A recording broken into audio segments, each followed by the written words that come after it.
ভাই ভাই, কে বা কারা যেন বাইরে আমাদের সব লোকজনকে মেরে ফেলেছে, কেউ কথা বলতে পারছে না। কি বলছিস তুই? আমাদের লোকদের মারা এত সহজ না। ওরা নিশ্চয়ই দেখ ভঙ্গিমা করে আছে।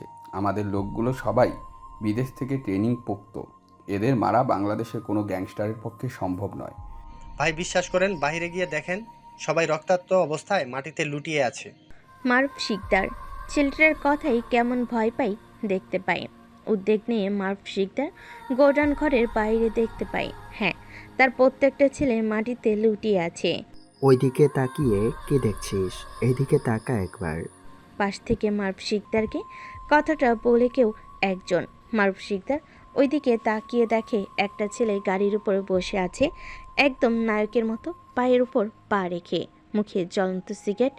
এটা দেখে একটু রাগ, কিন্তু ছেলেটার গায়ে পরিহিত পোশাক একদম ছেঁড়া ফাটা। এগুলো দেখে মারুফ শিকদার একটু হেসে ছেলেটাকে উদ্দেশ্য করে বলে, কে তুই? আর এইখানে কি করছিস? জানিস না আমার এখানে আসার সাহস কেউ পায় না। স্বয়ং বড় বড় কর্নেলরাও আসতে আমার কাছ থেকে পারমিশন নেয়। আর সেইখানে কিনা তুই এসে আবার আমার গাড়ির উপর বসে পায়ের উপর পা রেখে সিগারেট খাচ্ছিস। তুই যদি আবার পরিচয় জানিস তাহলে আমার পায়ের কাছে এসে কান্না করবি আর তোর জীবন ভিক্ষা চাইবি। কিন্তু না, আমি তো তোকে জীবন ভিক্ষা দেব না। তুই অনেকের ক্ষতি করেছিস, তুই আবার কোটি কোটি টাকা লোকসান করেছিস। বিনিময়ে আমি তোর অনেক টাকা নষ্ট করেছি, তোকে পথে বসিয়ে এখন তোর পুরো গ্যাংকে ধ্বংস করে দিয়েছি। এখন শুধু তুই রয়েছিস, তোকেও শেষ করে ফেলবো। স্বাধীনের কথা শুনে মারুফ শিকদার হাসতে লাগলো। হাসারই তো কথা, কারণ স্বাধীনের যে ভঙ্গি, এগুলো দেখে কেউ বুঝতে পারবে না এই সামান্য একটা ফকির ছেলেটা এতগুলো লোককে মেরেছে। কেউ বিশ্বাস করতে পারবে না। ঠিক তখনই মারুফ শিকদার হাসতে হাসতে স্বাধীনকে উদ্দেশ্য করে বলে, অনেক দিন পর একটা জোক শুনলাম, যা শুনে হাসি থামাতে পারলাম না রে। তুই নাকি আমার লোকগুলোকে মেরেছিস। তোর তো নিজের শরীর দেখে তো আমার কেমন জানি হচ্ছে। ভাই বাদ দেন না, ও পাগল, উল্টাপাল্টা কথা বলছে। হয়তো গেটের সামনে কাউকে দেখতে পায়নি, তাই ভেতরে ঢুকে গেছে। এই তুই যা এখান থেকে, এমনিতেই কিন্তু অনেক রাগ উঠে যাচ্ছে, তোর কোনো ক্ষতি করে ফেলবো। ছেলেটার কথা শেষ না হতেই স্বাধীন পেছনের দিক থেকে একটা বন্দুক বের করে ঠাস করে একটা গুলি করে নিমিষে ছেলেটার মাথা ছিদ্র করে পাশ দিয়ে চলে যায়।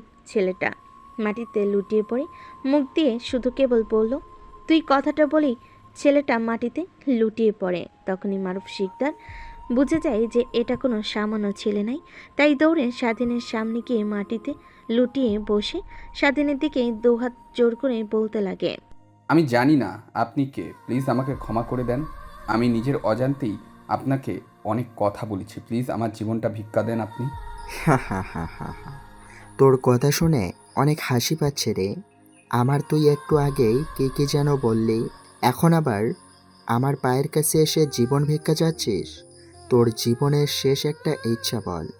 আমি আবার সবাইকে মারার আগে ওর জীবনের শেষ ইচ্ছা জানতে চাই। কিন্তু হ্যাঁ, তোর জীবন ভিক্ষা চাইবি না, এটা বাদ দিয়ে যে কোনো জিনিস চাইবি আমি তোকে দেব। কে আপনি আর আমার এত ক্ষতি করছেন কেন? প্লিজ আমাকে ছেড়ে দেন, আমার জীবন ভিক্ষা দেন। আমার যা আছে আপনি সব নিয়ে নেন, বিনিময়ে আমার জীবন ভিক্ষা দেন। তোকে তো আগেই বললাম, তোর জীবনের বিনিময়ে যা চাইবি তাই পাবি। আচ্ছা, তোর যেহেতু জানার ইচ্ছা আমি কে, তাহলে বলি শোন। আমি আন্ডারওয়ার্ল্ডের ডন। সবাই আমার নাম শুনে থর থর করে কাঁপে। আমি সেই, আমার নাম SMJ। কথাটা বলি স্বাধীন তার মুখে হাসি রেখা ফুটে ওঠে। সিগারেটটা হাত থেকে নিয়ে পুনরায় মুখে দিয়ে খেতে লাগে। স্বাধীনের মুখ থেকে SMS এর নামটা শুনে ভয় পেয়ে যায়। বুঝতে পারে মারুফ শিকদার, তার বাঁচার সুযোগ নেই। SMS যে নামটা আন্ডারওয়ার্ল্ডের ডনরা শুনলো ভয় পায়। সেখানে তো সে বাংলাদেশের একটা চুনোপুটি ডন মাত্র, তাই সেইখানে আন্না বসে থেকে দৌড় লাগে জীবন বাঁচানোর জন্য। মারুফ শিকদারকে দৌড়াতে দেখে স্বাধীন একটা বাঁকা হাসি রেখা টানে। দৌড়াতে দৌড়াতে যে মেন দরজার কাছে পৌঁছায়, ঠিক তখনই স্বাধীন পিছন থেকে বন্দুক বের করে মারুফ শিকদারের দিকে তাক করে গুলি করে দেয়। স্বাধীনের নিশানা এতটাই নিখুঁত যে মারুফ শিকদারের মাথা ভেদ করে চলে যায়। মারুফ শিকদার মাটিতে লুটিয়ে পড়ে। তারপর স্বাধীন গাড়ির উপর থেকে নেমে মারুফ শিকদারের কাছে যায়। ওর দিকে তাকিয়ে একটা রহস্যময়ী হাসি রেখা মুখে টেনে বলে, শালা কুত্তার বাচ্চা, তুই কি বলেছিলি? আমাকে ধ্বংস করবি? এসএমজেকে বাংলাদেশের সবাইকে একত্র করতে লাগিস। তুই তো আমার সম্পর্কে না জেনেই হয়তোবা এই উদ্যোগটা নিয়েছিলি। তুই জানতি না যে এই বাংলাদেশের সবাই একত্র হলেও আমাকে মারতে পারবে না। আমি এসএমজে, তুই ভেবেছিলি আমাকে মারবি, আমার সব সাম্রাজ্যতে দখল করবি। এই সাম্রাজ্য আমার গড়তে প্রায় 20 বছরেরও বেশি সময় লেগে গেছে, আর তুই সেটা নিমিষেই ধ্বংস করবি। আর আমি তাকিয়ে তাকিয়ে দেখব। দেখ, তুই বানিয়েছিলি না বাংলাদেশের সব থেকে বেস্ট ছেলেদেরকে নিয়ে তোর নিজস্ব একটা গ্যাং। দেখ, তাদেরকে আমি মেরেছি। তারা আমার গায়ে ফুলের টোকাও দিতে পারেনি, আমার গা থেকে এক চিটি রক্তও বের করতে পারেনি। আর তুই ভেবেছিলি আমাকে মারবি? এইটাই তোর স্বপ্ন ছিল। এখন যা, উপরে গিয়ে সেই স্বপ্ন দেখ। কথাটা বলেই স্বাধীন মার্ব শিকদারের পা ধরে তার ছেলেদেরকে মেরে একত্র করেছে যেখানে সেইখানে নিয়ে যায়। তারপর সবার গায়ের উপর পেট্রোল ঢেলে দেয়, তারপর আগুন লাগিয়ে দেয়। সেই আগুন থেকে একটা সিগারেট বের করে জ্বালিয়ে স্বাধীন পুনরায় সে গাড়ির উপরে গিয়ে বসে। মার্ব শিকদার আর তার পুরো গ্যাংকে আগুনে পড়তে দেখে আর হাসতে লাগে আর বলতে লাগলে, আমি একদিন এই পৃথিবীতে রাজত্ব করব। পৃথিবীর সবাই জানতে পারবে এসএমজে একজন ডন। সবাই শুনে যেন কান্না করে আমার নাম। এতটাই নির্দয় হব আমি। এই পজিশনে নিয়ে যাব আমাকে। কথাটা স্বাধীন ভাবছিল, ঠিক তখনই তার মোবাইল ফোনটা কেঁপে ওঠে। ফোন বের করে দেখে রং নাম্বার।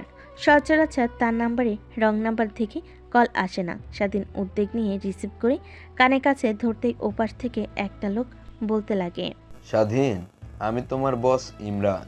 এবার আসেন আপনাদেরকে ইমরানকে তার পরিচয় করিয়ে দিই। স্বাধীন যখন ছোট্ট ছিল তখন ইমরান খান স্বাধীনকে তার জায়গায় নিয়ে আসে, অনেক ট্রেনিং দেয়। ধীরে ধীরে স্বাধীনকে গড়ে তোলে বাংলাদেশের টপ গ্যাংস্টার। তাই স্বাধীন সবার সামনে মাথা উঁচু করে কথা বলল, ইমরান খানের সামনে কখনোই মাথা উঁচু করে কথা বলতে পারে না। ইমরান খান তাকে যদিও মেরে ফেলে, স্বাধীন হাসতে হাসতে মারা যেতে পারে, কারণ এই পর্যন্ত সে এসেছে শুধু ইমরান খানের জন্যই। সে যদি না থাকতো, স্বাধীনকে থাকতে হতো ফুটপাতে কিংবা কোন এক অগাছুয়ে রাস্তার মাঝে। জি বস, বলেন। এটা তো আপনার নাম্বার না, তাহলে আজ রং নাম্বার থেকে আমাকে ফোন করেছেন যে? কিছু কি হয়েছে আপনার? আসলে ধীরে ধীরে ঢাকায় নতুন কিছু গ্যাংয়ের আধিপত্য বিস্তার হচ্ছে। তারা ধীরে ধীরে ঢাকা শহরে তাদের আওতায় করতে চাচ্ছেন। তাই আমার উপর বহুবার ওরা আক্রমণ করেছে। ওরা অনেক শক্তিশালী। ওদের শাস্তা করতে হলে শক্তি দিয়ে নয়, বুদ্ধি দিয়েই করতে হবে। তাই এখন আমি ঢাকা শহর থেকে অনেকটা দূরে অবস্থান করছি। আমি তোমাকে লোকেশন পাঠিয়ে দিচ্ছি আর ছবি সব কিছুই পাঠিয়ে দিচ্ছি। তুই ওদের কাছে গিয়ে ওদের বুদ্ধি দিয়ে শাস্তা করবি। ইমরান খানের কথা শুনে স্বাধীনের গায়ের রাগ উঠতে লাগলো, কারণ তার বসকে সবাই মারতে যাচ্ছে। তাই সে কিছুটা উদ্বেগ কণ্ঠ নিয়ে ইমরান খানকে উদ্দেশ্য করে বলে, বস, কি বলছেন এইগুলো আপনি? আমি তো কিছুই বুঝতে পারছি না। আপনি একটু ঘুরিয়ে না বলে সোজাসুজি করে আমাকে বলুন। তাহলে শোনো বাবা, আমি তোমাকে বলি, তুমি একটা কাজ করো। সৌরভ পুরো ঢাকা শহরকে ওর কবজায় করে নিয়েছে। ঢাকার অলিতে গলিতে ওর ছেলে পেলে আছে। যদি একটা বার তোমার পরিচয় জানতে পারে তাহলে তোমার ওপর অ্যাটাক করবে। আর ওরা সংখ্যায় অনেক বেশি, তুমি কখনোই ওদের সঙ্গে পারবে না। এর থেকে আমি বলি তুমি ঢাকায় যাও এবং ভিখারির বেশ ধরে ঢাকা শহরের অলিতে গলিতে তুমি ঘোরো। তারপর ওর সম্পর্কে খোঁজ খবর নিয়ে তারপরে আক্রমণ করো। আর এদিকে আমি ওদের সম্পর্কে যা খুঁটিনাটি জানতে পারি তা তোমাকে ইনফরমেশন করে পাঠিয়ে দেব। আমি জানি বাবা, তুমি এই কাজটা করতে পারবে। তুমি না পারলে এই কাজটা আর কেউ করতে পারবে না। আমি তোমার উপর অনেক ভরসা করি। ঠিক আছে বস, আপনি আমাকে সব ইনফরমেশনগুলো পাঠিয়ে দিন, কোথায় যেতে হবে। তারপরে আমি আপনার কথা মতো ভিখারির বেশ ধারণ করে সেখান দিয়ে চলাফেরা করব। তারপরে ওর সম্পর্কে সব খুঁটিনাটি যা যা জানতে পারি সব আপনাকে পাঠিয়ে দেব। কথাটা বলেই স্বাধীন ফোন রেখে দেয়। তারপর গোডাউন ঘর থেকে বের হয়ে যায়। তারপর একটা হোটেলে যায়। খাবার খাওয়ার জন্য হোটেলে খাবার খাচ্ছিল, ঠিক তখনই টিভিতে একটা খবর চলতে দেখে। বাংলাদেশের আন্ডারওয়ার্ল্ড ডন মারুফ শিকদার ও তার পুরো গ্যাংকে কে বা কারা যেন মেরে আগুনে পুড়িয়ে দিয়েছে। টিভিতে খবর শুনে স্বাধীনের মুখে বাঁকা হাসি টানে। তারপর খাওয়া দাওয়া শেষ করে দোকানের বিল মিটিয়ে চলে যায়।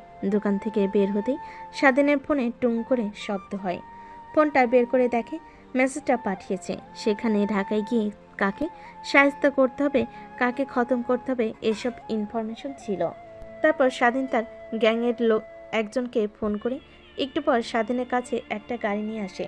তারপর স্বাধীন তার গোডাউন ঘরে চলে যায়।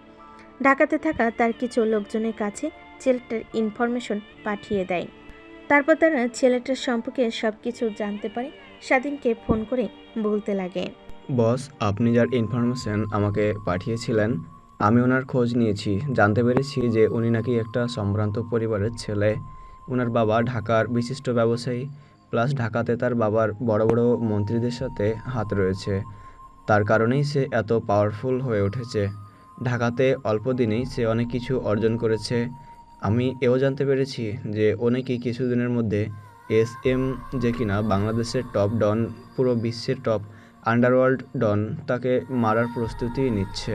ছেলেটার কথা শুনে স্বাধীন নিজের অজান্তেই মুখে রহস্যময়ী হাসি রেখা টেনে মুখে। তারপর ফোন রেখে দেয়। আনমনে স্বাধীন ভাবতে লাগে, আমি স্বাধীন, সবাই এই নামে চেনেন। আমার যে একটা ভয়ঙ্কর নাম আছে, SMJ, যেটা কি না আজ পর্যন্ত আমি আর আমার বস ছাড়া কেউ জানে না। আর সেইখানে কিনা তুই একটা চুনোপুটি হয়ে আমাকে মারবি। এর আগে তোর খেল খতম করছি। আগে ছেলে তুই আমার বসের শত্রু, এখন তো আমার তোর মৃত্যুর সময় ঘনিয়ে আসছে রে সৌরভ। কথাটা বলেই স্বাধীন হাসতে লাগে। তারপর এক এক করে তার পুরো গ্যাংকে একত্রিত করে। বস, আপনার কথা অনুযায়ী সবাইকে একত্রে করেছি, আমাদের গ্যাং এর থাকা প্রত্যেকটা ছেলেকে। ঠিক আছে, একটু ওয়েট কর, আমি আসছি। তারপর স্বাধীন আরও কিছু কাজ করে তার রুম থেকে বের হয়, কারণ এরপর এসে যাবে সিক্রেট মিশনে। আর কতদিন পর আসা হবে সে নিজেও জানে না। যদি না আসতে পারে তাহলে তার এই পুরো সিস্টেমটা ধ্বংস হয়ে যাবে। তার অ্যাকাউন্টে থাকা কোটি কোটি টাকা বিশ্বের সব বড় বড় ফাউন্ডেশনে চলে যাবে, যারা অসহায় লোকেদের পাশে দাঁড়ায়। তারপর স্বাধীন সব কিছু বন্ধ করে ওর রুমটা তালা মেরে বেরিয়ে আসে। তারপর সকলের সামনে গিয়ে দাঁড়িয়ে সবাইকে একত্রিত করে বলে, শোনো, তোমাদের এইখানে একত্রে করে নিয়ে আসার একটা বড় কারণ আছে। কারণটা না হয় তোমাদেরকে আমি মিশনটা শেষ করে আসার পরেই বলবো। হ্যাঁ, ঠিকই তোমরা বুঝতে পেরেছো। আমি একটা মিশনে যাব তোমাদেরকে রেখে, কারণ ওইটা আমার সিক্রেট। যদি ভালোই ভালোই ফিরে আসি তাহলে তোমাদেরকে আমার বিষয়ে বিশেষ একটা কথা বলবো। এতদিনে তোমরা আমার সাম্রাজ্যটা দেখে শুনে রাখবে, আর বিশেষ করে তোমরা কখনোই কারোর ক্ষতি করবে না, সবার ভালো করবে। আর যারা অন্যায় করে তাদেরকে তোমরা শায়েস্তা করবে। কথাটা বলে স্বাধীন তারপর সবার থেকে চলে যায়। পিছন থেকে অনেকেই বলতে লাগে, বস, কোথায় যাচ্ছেন? আমাদেরকেও নিয়ে যান, আমরাও আপনার পাশে থাকবো। আপনার যদি কোনো ক্ষতি হয় তখন। কিন্তু তাদের প্রশ্নে স্বাধীন কোনো উত্তর দেয় না। তার ব্যাগপত্র নিয়ে বেরিয়ে পড়ে। তারপর ঢাকার উদ্দেশ্যে রওনা হয়। প্রায় 10 ঘন্টা পর ঢাকায় গিয়ে পৌঁছায়। এখন আর শহরে সূর্যের আলো নেই, রাতের আলো তেমন একটা দেখা যাচ্ছে না, কারণ পুরো শহরটা আলোতে ছেয়ে আছে। তারপর ইমরান খানের দেওয়া লোকেশন অনুযায়ী স্বাধীন সেখানে গিয়ে ভাবমূর্তি দেখতে লাগলো। হ্যাঁ, ইমরান খানের ইনফরমেশন অনুযায়ী সব কিছুই মিলে যেতে লাগে। স্বাধীন এইসবে ভাবছিল, ঠিক তখনই তাকে কেউ একজন ধাক্কা দিয়ে যেতে লাগে। স্বাধীন এই দিকে তাকাতেই দেখ ছেলেটা স্বাধীনের দিকে তাকায়। ওই ওই, তুই আমার দিকে ওইরকম করে তাকিয়ে আছিস কেন? তুই কি জানিস আমি কে? তোর সাহস তো কম না, এখন আমার দিকে তাকিয়ে আছিস। ছেলেটার কথা শুনে স্বাধীনের 100 ডিগ্রি গায়ে রাগ হতে লাগে, কিন্তু হাত মুষ্টিবদ্ধ করে নিজের রাগকে কন্ট্রোল করতে লাগে। সাথে সাথেই ছেলেটার দিক থেকে দৃষ্টি সরিয়ে মাটির দিকে তাকায়। একটু পরে ছেলেটা সেখান থেকে চলে যায়। দেখতে দেখতে রাত অনেক গভীর হয়ে যায়। স্বাধীন ওইখানে দাঁড়িয়ে থেকে বসে পড়ে। রাত যখন গভীর হতে লাগে তখনই শহরটা যেন অন্যায়ের ঘাটে হতে লাগে। মাদক চোরাচালান সব কিছুই হতে লাগে। চোখের সামনে এসব পুলিশ দেখো না দেখার ভান করছে। এই একটা রাতেই স্বাধীন বুঝে গিয়েছে যে সৌরভের সাম্রাজ্যটা কত বড়, আর এর পাশে কতজন দাঁড়িয়ে আছে, কতজনের হাত আছে। এইটা স্বাধীন ভালো করে উপলব্ধি করতে পেরেছে। স্বাধীনের দু চোখে ঘুমের আভাস আসে। সেখানে আর বসে না থেকে পাশের একটা পার্ক দেখতে পাই। তারপর পার্কের দিকে অগ্রসর হয়। সে পার্কের ভেতর ঢুকতেই মেয়ের চিৎকার কানে আসে স্বাধীনের। বাঁচাও, বাঁচাও, কে কোথায় আছো? বাঁচাও, আমাকে এটা শেষ করে ফেললো, প্লিজ এই বদমাইশদের হাত থেকে আমাকে বাঁচাও। স্বাধীন মেয়ের গলার কণ্ঠস্বর শুনতে পেরে বুঝতে পারে কি হচ্ছে এইখানে। তাই ধীরে ধীরে সেদিকে এগিয়ে যেতে লাগে।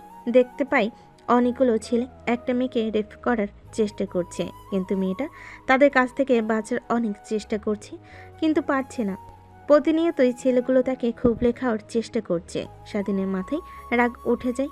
কি করবে না করবে বুঝতে না পেরে সে নিজেই তারপর ব্যাগের ভিতর থেকে একটা কাপড় বের করে মুখে ভালোভাবে মুড়িয়ে দেয়, যেন কেউ তাকে দেখতে না পারে। তারপর ছেলেগুলোর সামনে গিয়ে দাঁড়ায়। ছেলেগুলো মেয়েটির সঙ্গে খারাপ কাজ বাদ দিয়ে স্বাধীনের দিকে তাকায়। সবাই স্বাধীনকে দেখতে পেয়ে সেখানে থাকা একটা ছেলে স্বাধীনকে উদ্দেশ্য করে বলে, কে তুই? আর এত রাতে এখানে বাল করছিস নাকি? দেখছিস না আমার এখানে কাজ করছি, তারপরে এখানে এসেছিস, তোর সাহস তো কম না? দেখতে তো পাচ্ছি তোরা কি কাজ করছিস। নিজের জীবন যদি বাঁচাতে চাস তাহলে ভালোই ভালোই বলছি, ওই মেয়েটাকে ছেড়ে দে, ওকে যেতে দে এখান থেকে। ভাই রে ভাই, কে আপনি? আমরা তো ভয় পেয়ে গেছি ভাই, আপনার কথা শুনে এই সবাই মেয়েটাকে ছেড়ে দে। বড় ভাই বলেছে মেয়েটাকে ছেড়ে দিতে, না ছেড়ে দিলে আমাদের অনেক বড় ক্ষতি হয়ে যাবে। কথাটা বলেই সেখানে থাকা প্রত্যেকটা ছেলেই হাসতে লাগে। স্বাধীনের রাগ লাগে, কিন্তু রাগটাকে প্রকাশ না করে হাত মুষ্টি বদ্ধ করে নেয়। তারপর সেখানে থাকা অন্য আরেকটি ছেলে স্বাধীনের দিকে এগিয়ে আসতে আসতে বলে, তুই কে রে?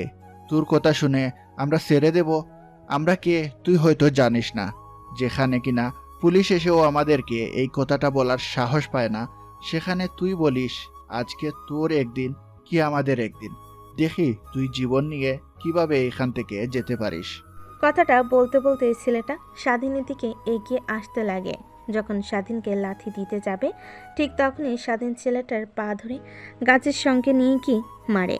এইটা দেখে সেইখানে থাকা প্রত্যেকটা ছেলে অবাক হয়ে যায়, কারণ তাদের গায়ে হাত তোলার সাহস এই ঢাকা শহরের কোনো লোকেরই নেই। এটা দেখে তারা রেগে গিয়ে মেয়েটাকে ছেড়ে দিয়ে স্বাধীনের কাছে আসে মারার জন্য, কিন্তু স্বাধীন তো আন্ডারওয়ার্ল্ডের ডন, সবাই তাকে ভয় পায়। তার ফাইটিং স্কিলের কাছে সবাই হার মানে। সেইখানে তো এরা সামান্য ওই পোকা। এক এক করে স্বাধীন সেখানে থাকা 10টা ছেলেকে মেরে মাটিতে শুয়ে দেয়। কারো হাত, কারো পা, কেউ মাথা, কেউ বা বুক ধরে এপাশ ওপাশ করছে আর কান্না করছে। কে তুই এটা আমি জানতে চাই না, কিন্তু কোনোভাবে বস যদি জানতে পারে তোর সম্পর্কে, তাহলে ওই দিনই হবে তোর শেষ দিন। আমার গায়ে হাত তোলা, তাই না? যদি বস একবার এটা জানতে পারে তার ওপর ছেলেটাকে তুলে নিয়ে গেছিস, সে রেগে ঢাকা শহরে আগুন লাগিয়ে দেবে। সে আগুনে তুইও পুড়ে ছারকার হয়ে যাবি, দেখে নিস। কথাটা শুনে স্বাধীনের রাগ হতে লাগে। নিজের রাগকে আর কন্ট্রোল করতে না পেরে ছেলে দুটোর কাছে আসে। ছেলেটা টুনটুনি সোজা একটা লাথি দেয়। ছেলেটা টুনটুনি ধরে কান্না করতে লাগে, এমনভাবে মেরেছে যে ছেলেটা আর জীবনে কখনো বাবা ডাক শুনতে পারবে না। স্বাধীনের এমন ভয়ঙ্কর রূপ দেখে সেইখানে থাকা সবাই উঠে দৌড় লাগায় নিজের জীবন বাঁচানোর জন্য, কারণ আর কেউ চায় না তার টুনটুনি হারাতে। তারপর স্বাধীন পিছনের দিকে তাকায়, দেখে মেয়েটা আর নেই, বোধহয় চলে গিয়েছে। তারপর স্বাধীন তার ব্যাগের কাছে যায়, ওর ব্যাগ থেকে ছেঁড়া ফাটা কিছু জামা কাপড় বের করে সেইগুলো পরিধান করে নেয়, আর তার শরীরের সঙ্গে থাকা জামা কাপড়গুলো খুলে ব্যাগের ভিতর রেখে ব্যাগটা একটা গাছের উপরে রেখে দিয়ে আসে। তারপর পার্কের একটা বেঞ্চিতে গিয়ে শুয়ে পড়ে। পরদিন সকালবেলা ঘুম ভেঙে যায় পাখির কিচিমিচি ডাকে। রাতের বেলা শহরটা যেরকম ভয়ঙ্কর রূপ ধারণ করে, দিনের বেলা ঠিক তার উল্টো। অন্যদিকে সৌরভের কাছে একটা বৃদ্ধ গিয়ে দৌড়াতে দৌড়াতে পৌঁছায়। তারপর সৌরভের আড্ডার সামনে গিয়ে লুটিয়ে পড়ে। হামাগুড়ি দিয়ে সৌরভের আড্ডার ওইখানে যায়। সৌরভের পা জড়িয়ে ধরে কান্না করতে লাগে আর বলতে লাগে, বাবা, আমার মেয়েকে তোমরা ছেড়ে দাও। তোমাদের মতো এত টাকা পয়সা আমাদের নেই, আমাদের মান সম্মানটাই অনেক বড়। আমার মেয়ের কোনো ক্ষতি করো না, যদি কিছু করো তাহলে এই সমাজে মুখ দেখাতে পারবো না। আরে কান্না করছেন কেন? আপনার মেয়ের পিছু তো আর কম করেনি। আমি গ্যাংস্টার, আমাকে রেখে যেখানে সবাই ভয় পায় সেইখানে আপনার মেয়ে আমার প্রতিবাদ করতে আমার কথার উপরে কথা বলতো, আবার আমার নামেই কেস করতে গেছিল পুলিশ স্টেশনে। শুনতে পেয়ে অনেকটা হাসি পায়। তারপরে গাড়ি নিয়ে তুলে নিয়ে আসি। চিন্তা করিস না, তুই তোর সামনে তোর মেয়ের সঙ্গে ফুর্তি করব, তুই তাকিয়ে তাকিয়ে দেখবি। আর এইসব কথা বাইরে ছড়িয়ে পড়বে, তারপর আর আমার নামে কেউ কেস তো দূরের কথা, পুলিশ স্টেশনেও নিতে যেন ভয় পায়। প্লিজ বাবা, এতটা নির্দয় তুমি হইও না, আমার মেয়েকে ছেড়ে দাও প্লিজ। কথাটা বলতে বৃদ্ধ লোকটি সৌরভের পা ধরে কান্না করতে লাগে, আর তার কান্না দেখে সৌরভ হাসতে লাগে। বাবা, তোমার যা করার করো আমার সঙ্গে, আমাকে মেরে কেটে এক টুকরো করে দাও, তাও তুমি আমার মেয়েকে কোনো ক্ষতি করো না, তাকে যেতে দাও। বৃদ্ধর কথাই কোনো কর্ণপাত দেয় না সৌরভ। তারপর সৌরভ তার এক চামচাকে মেয়েটিকে আনতে বলে নিয়ে আসে। তারপর মেয়েটির গা থেকে ওড়না কেড়ে নেয়, শরীরের আপত্তি স্থানে হাত দিতে লাগে। অনবরত মেয়েটি কান্না করে চলেছে। সেটা আর সহ্য করতে না পেরে বৃদ্ধ অনেক কথা বলতে চোখ বন্ধ করে, কারণ কোনো বাবাই পারে না তার মেয়ের এমন দৃশ্য দেখতে। ঠিক তখনই সৌরভ পুনরায় বৃদ্ধকে উদ্দেশ্য করে বলে, ওই শালার বুইড়া, চোখ বন্ধ করে আছিস কেন? তোর মেয়ের অতিরিক্ত বেড়ে গিয়েছিল, তাই তোর মেয়ের একটু বেড়ে যাওয়া থামিয়ে দিচ্ছি। আর হ্যাঁ, তুই তাকিয়ে থেকে সব কিছু দেখবি। যদি একবার চোখ বন্ধ করেছিস তাহলে তোর কিন্তু খবর আছে। তোকে তো মারবো, সঙ্গে সঙ্গে তোর পুরো ফ্যামিলিকে শেষ করে দেব। তাকিয়ে তাকিয়ে দেখ। তারপর সৌরভ তার আরও কিছু ছেলেদেরকে ইশারা করতে তারা বৃদ্ধর কাছে চলে যায়। তারপর বৃদ্ধ লোকটার হাত ধরে ঘাড় সোজা করে সামনের দিকে তাকিয়ে থাকতে ইশারা করে। সে না চাইতেও তাকাতে হয়, কারণ সৌরভ যা একবার বলেছে তা অক্ষরে অক্ষরে করবে, এইটা ভেবে তাকিয়ে থাকে, আর চোখ বেয়ে অশ্রু বের হতে লাগে। এই নির্মম দৃশ্য যেন কোনো বাবার বেঁচে থাকতে কখনো দেখতে না হয়। অন্যদিকে স্বাধীন ঘুম ভেঙে যায়। সামনের দিকে তাকিয়ে দেখে পার্কে সবাই হাঁটাহাঁটি করছে। নীরব এক মনোমুগ্ধকর পরিবেশ, এটা কেউ ভাবতে পারবে না রাতের বেলায় এইখানে কত রকম অন্যায় অত্যাচার শুরু হয়। অনেক লোক তার পাশ দিয়ে হেঁটে যাচ্ছে, তার দিকে তাকিয়ে আবার তারা তাদের কাজে চলে যাচ্ছে। স্বাধীন নিচের দিকে তাকিয়ে দেখে ফকিরের মতো ছেঁড়া জামা আর ময়লাযুক্ত জামা পরে শুয়ে আছে। মাথার চুলগুলো এলোমেলো, যেখানে তার মাথার চুল সব সময় স্ট্রেট করা আর জেল দেওয়া থাকে, সেখানে আজ এলোমেলো ছাতা লাগানোর মতো। সে ইচ্ছে করে লাগিয়েছে যেন বুঝতে পারে আসলে এই ছেলেটা পাগল। স্বাধীন ধীরে ধীরে উঠে পড়ে, তারপর সামনের দিকে আগাতে লাগে। সামনে গিয়ে দেখে ওই রাতের ছেলেগুলো যাদেরকে স্বাধীন ভালো করেই চিনতে পারে, তাদের পাশে একটা গাছের তলায় গিয়ে বসে পড়ে আর তাদের কথোপকথন শোনার চেষ্টা করে। তারা নিজেদের মধ্যে বলাবলি করছে, শালা রাতের মধ্যে ওই ছেলেটা কে ছিল রে? নিজের মধ্যে জিন কিংবা অন্য কিছু হবে, আমাদের 10 জনকে মেরে গিয়েছে, ছেলেটাকে কিছুই করতে পারলাম না। আর তোরা তো মিডিয়ার সাপোর্টে উড়ে দিচ্ছিস, আল্লাহ জানে কখন বাবার ডাক শোনারও পাবি কি না তুই। আরে ভাই, ভূত পেত হতে যাবে কেন? আমরা তো আজকেই প্রথম না মেয়েদের সঙ্গে এসব করতে নিয়েছিলাম। এর আগে তো কতজনের সঙ্গে করেছি। হয়তোবা আমাদের এই শহরে অন্য আরেকজনের আধিপত্য বিস্তার হতে চলেছে। আমাদের এই সব কথা বড় ভাইকে বলতে হবে, না হলে পরে যদি জানতে পারে আমরা জেনেও তাকে বলিনি, তাহলে আমাদের উল্টো ক্ষতি হবে। শালা পাগল নাকি? তুই বড় ভাইয়ের কাছে গিয়ে বলবি যে একটা ছেলে এসে আমাদের সবাইকে মেরেছে, আধমরা করে দিয়ে গেছে, আমরা 10 জন ছিলাম, সেটার গায়ে একটা লোমও বাঘা করতে পারিনি, এটা বলে উল্টাপাল্টা বস আমাদের নয় মারবে।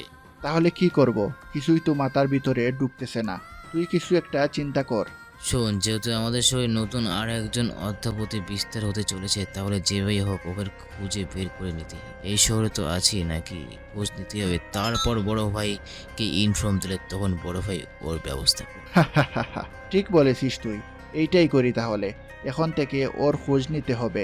শহরে থাকা প্রত্যেকটা ইয়ং ছেলেদের টার্গেট করে রাখতে হবে, যেন চোখের আড়াল না হয় কোনো ছেলে। ছেলেগুলো নিজেদের মধ্যে কথোপকথন করছিল। স্বাধীন পাশ থেকে সবই শুনতে পায় আর মুচকে একটা হাসি দেয়, কারণ স্বাধীন যে ফকিরি বেশে ধরেছে এটা কোনোভাবে কেউ দেখে বলতে পারবে না আগে ছেলেটা তাদের সবাইকে মেরেছে। অন্যদিকে বৃদ্ধ তাকিয়ে থাকতে না পেরে তার মাথা ঘুরতে লাগে, কিন্তু চোখ বন্ধ করলে তো আর চলবে না। বন্ধ করলেই সৌরভ যা বলেছে তা করবে, তাই কষ্টে হোক চেষ্টা করে তাকিয়ে আছে অন্যদিকে সৌরভ মেয়েটার সঙ্গে আনন্দ ফুর্তি করার শেষ হলে হাতে একটা সিগারেট নিয়ে অন্য হাতে মদের বোতল নিয়ে খেতে লাগে। যে মেয়েটা এতক্ষণ যাবৎ রেপ করলো সৌরভ, সেই মেয়েটা উঠে জামা কাপড় পরিনি কান্না করতে লাগে। নিমিষেই সৌরভের পাশে থাকা একটা ছেলের হাত থেকে বন্দুক কেড়ে নিয়ে মেয়েটা নিজের মাথায় তাক করে ঠাস করে গুলি করে দেয়। গুলির শব্দে পুরো গোডাউন ঘরটা কেঁপে ওঠে। ঠিক তখনই পাশ দিয়ে যাচ্ছিল স্বাধীন, সেই দিকে তাকাই দেখতে পাই একটা পরিত্যক্ত গোডাউন ঘর। বোঝা যায় এইখানে নিশ্চয়ই কোনো না কোনো কিছু ঘটেছে, কিন্তু আশেপাশে ভালোভাবে তাকিয়ে দেখে অনেক গার্ড। স্বাধীনে কিছু একটা সন্দেহ হয়, বুঝতে পারি হয়তো এটাই হতে পারে সৌরভের আস্তানা। এদিকে গোডাউন ঘরের ভিতরে হঠাৎ কম্পন হয়ে উঠে দাঁড়ায়। সৌরভ পাশে তাকাতে দেখতে পায় মেয়েটা লাশ হয়ে পড়ে আছে মাটিতে, রক্তে একাকার হয়েছে। ফ্লোরটার সামনে থাকা বৃদ্ধ নিজেকে আর কন্ট্রোল করতে না পেরে চিৎকার দিয়ে ওঠে। মারে, এটা তুই কি করলি? তুই নিজের জীবন দিয়ে দিলি, একটাবারও আমাদের কথা ভাবলি না। আমাদের তুই ছাড়া কে আছে? আমরা এখন কি নিয়ে বাঁচবো?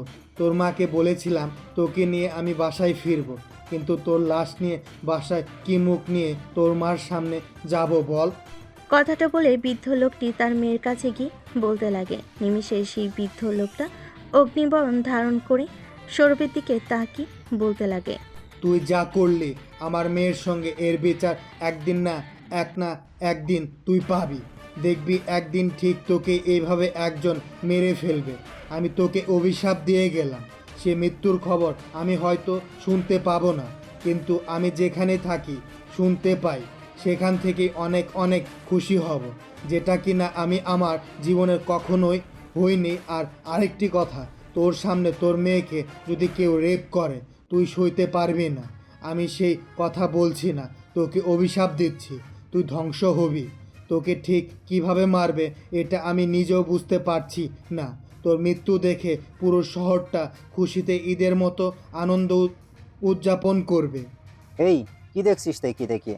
মার তো, ওর কথাটা আমার কানে বিষের মতো বাজছে। ওকে গুলি কর, কানের কাছ থেকে একটা পোকা সরাতো।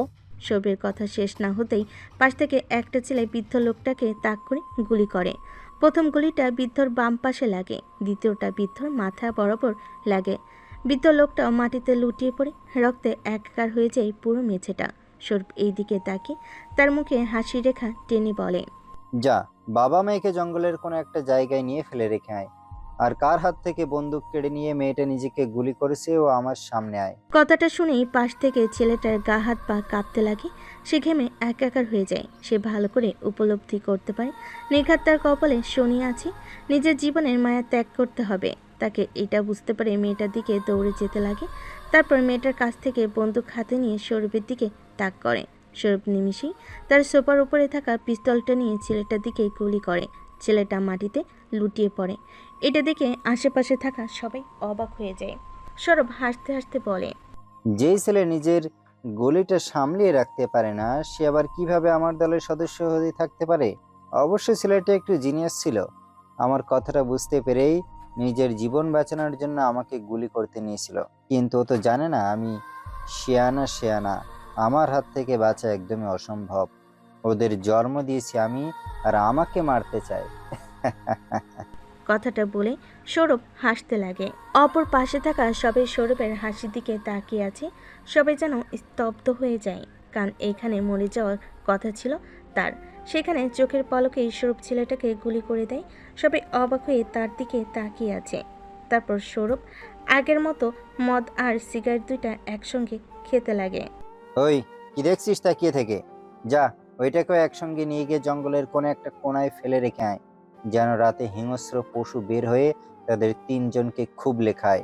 সৌরভের কথা শুনে সেখানে থাকা কিছু ছেলেরা মেয়েটা আর বৃদ্ধকে, তাদের গ্যাংয়ের ছেলেটা যাকে মেরেছে, সৌরভ তাকে নিয়ে একটা গাড়িতে তোলে। তারপর গাড়িটা স্টার্ট দিয়ে বের হয়ে যায় গোডাউন থেকে। স্বাধীন গোডাউন ঘরের পাশেই বসেছিল আর ভিখারির মতো লোকেদের কাছ থেকে টাকা চাচ্ছিল। ঠিক তখনই পাশ দিয়ে একটা গাড়ি যেতে দেখে স্বাধীন। উঠে পড়ে তারপর সে গাড়ির পিছু পিছু যেতে লাগে। শহরের রাস্তাতে ভিড় থাকায় স্বাধীন অনায়াসে গাড়িটা ফলো করতে থাকে। ফলো করতে করতে একটা ঘন জঙ্গলের মধ্যে প্রবেশ করে স্বাধীন। ঘন জঙ্গলের ভিতরে জঙ্গলের রাস্তা ধরে যেতে লাগে।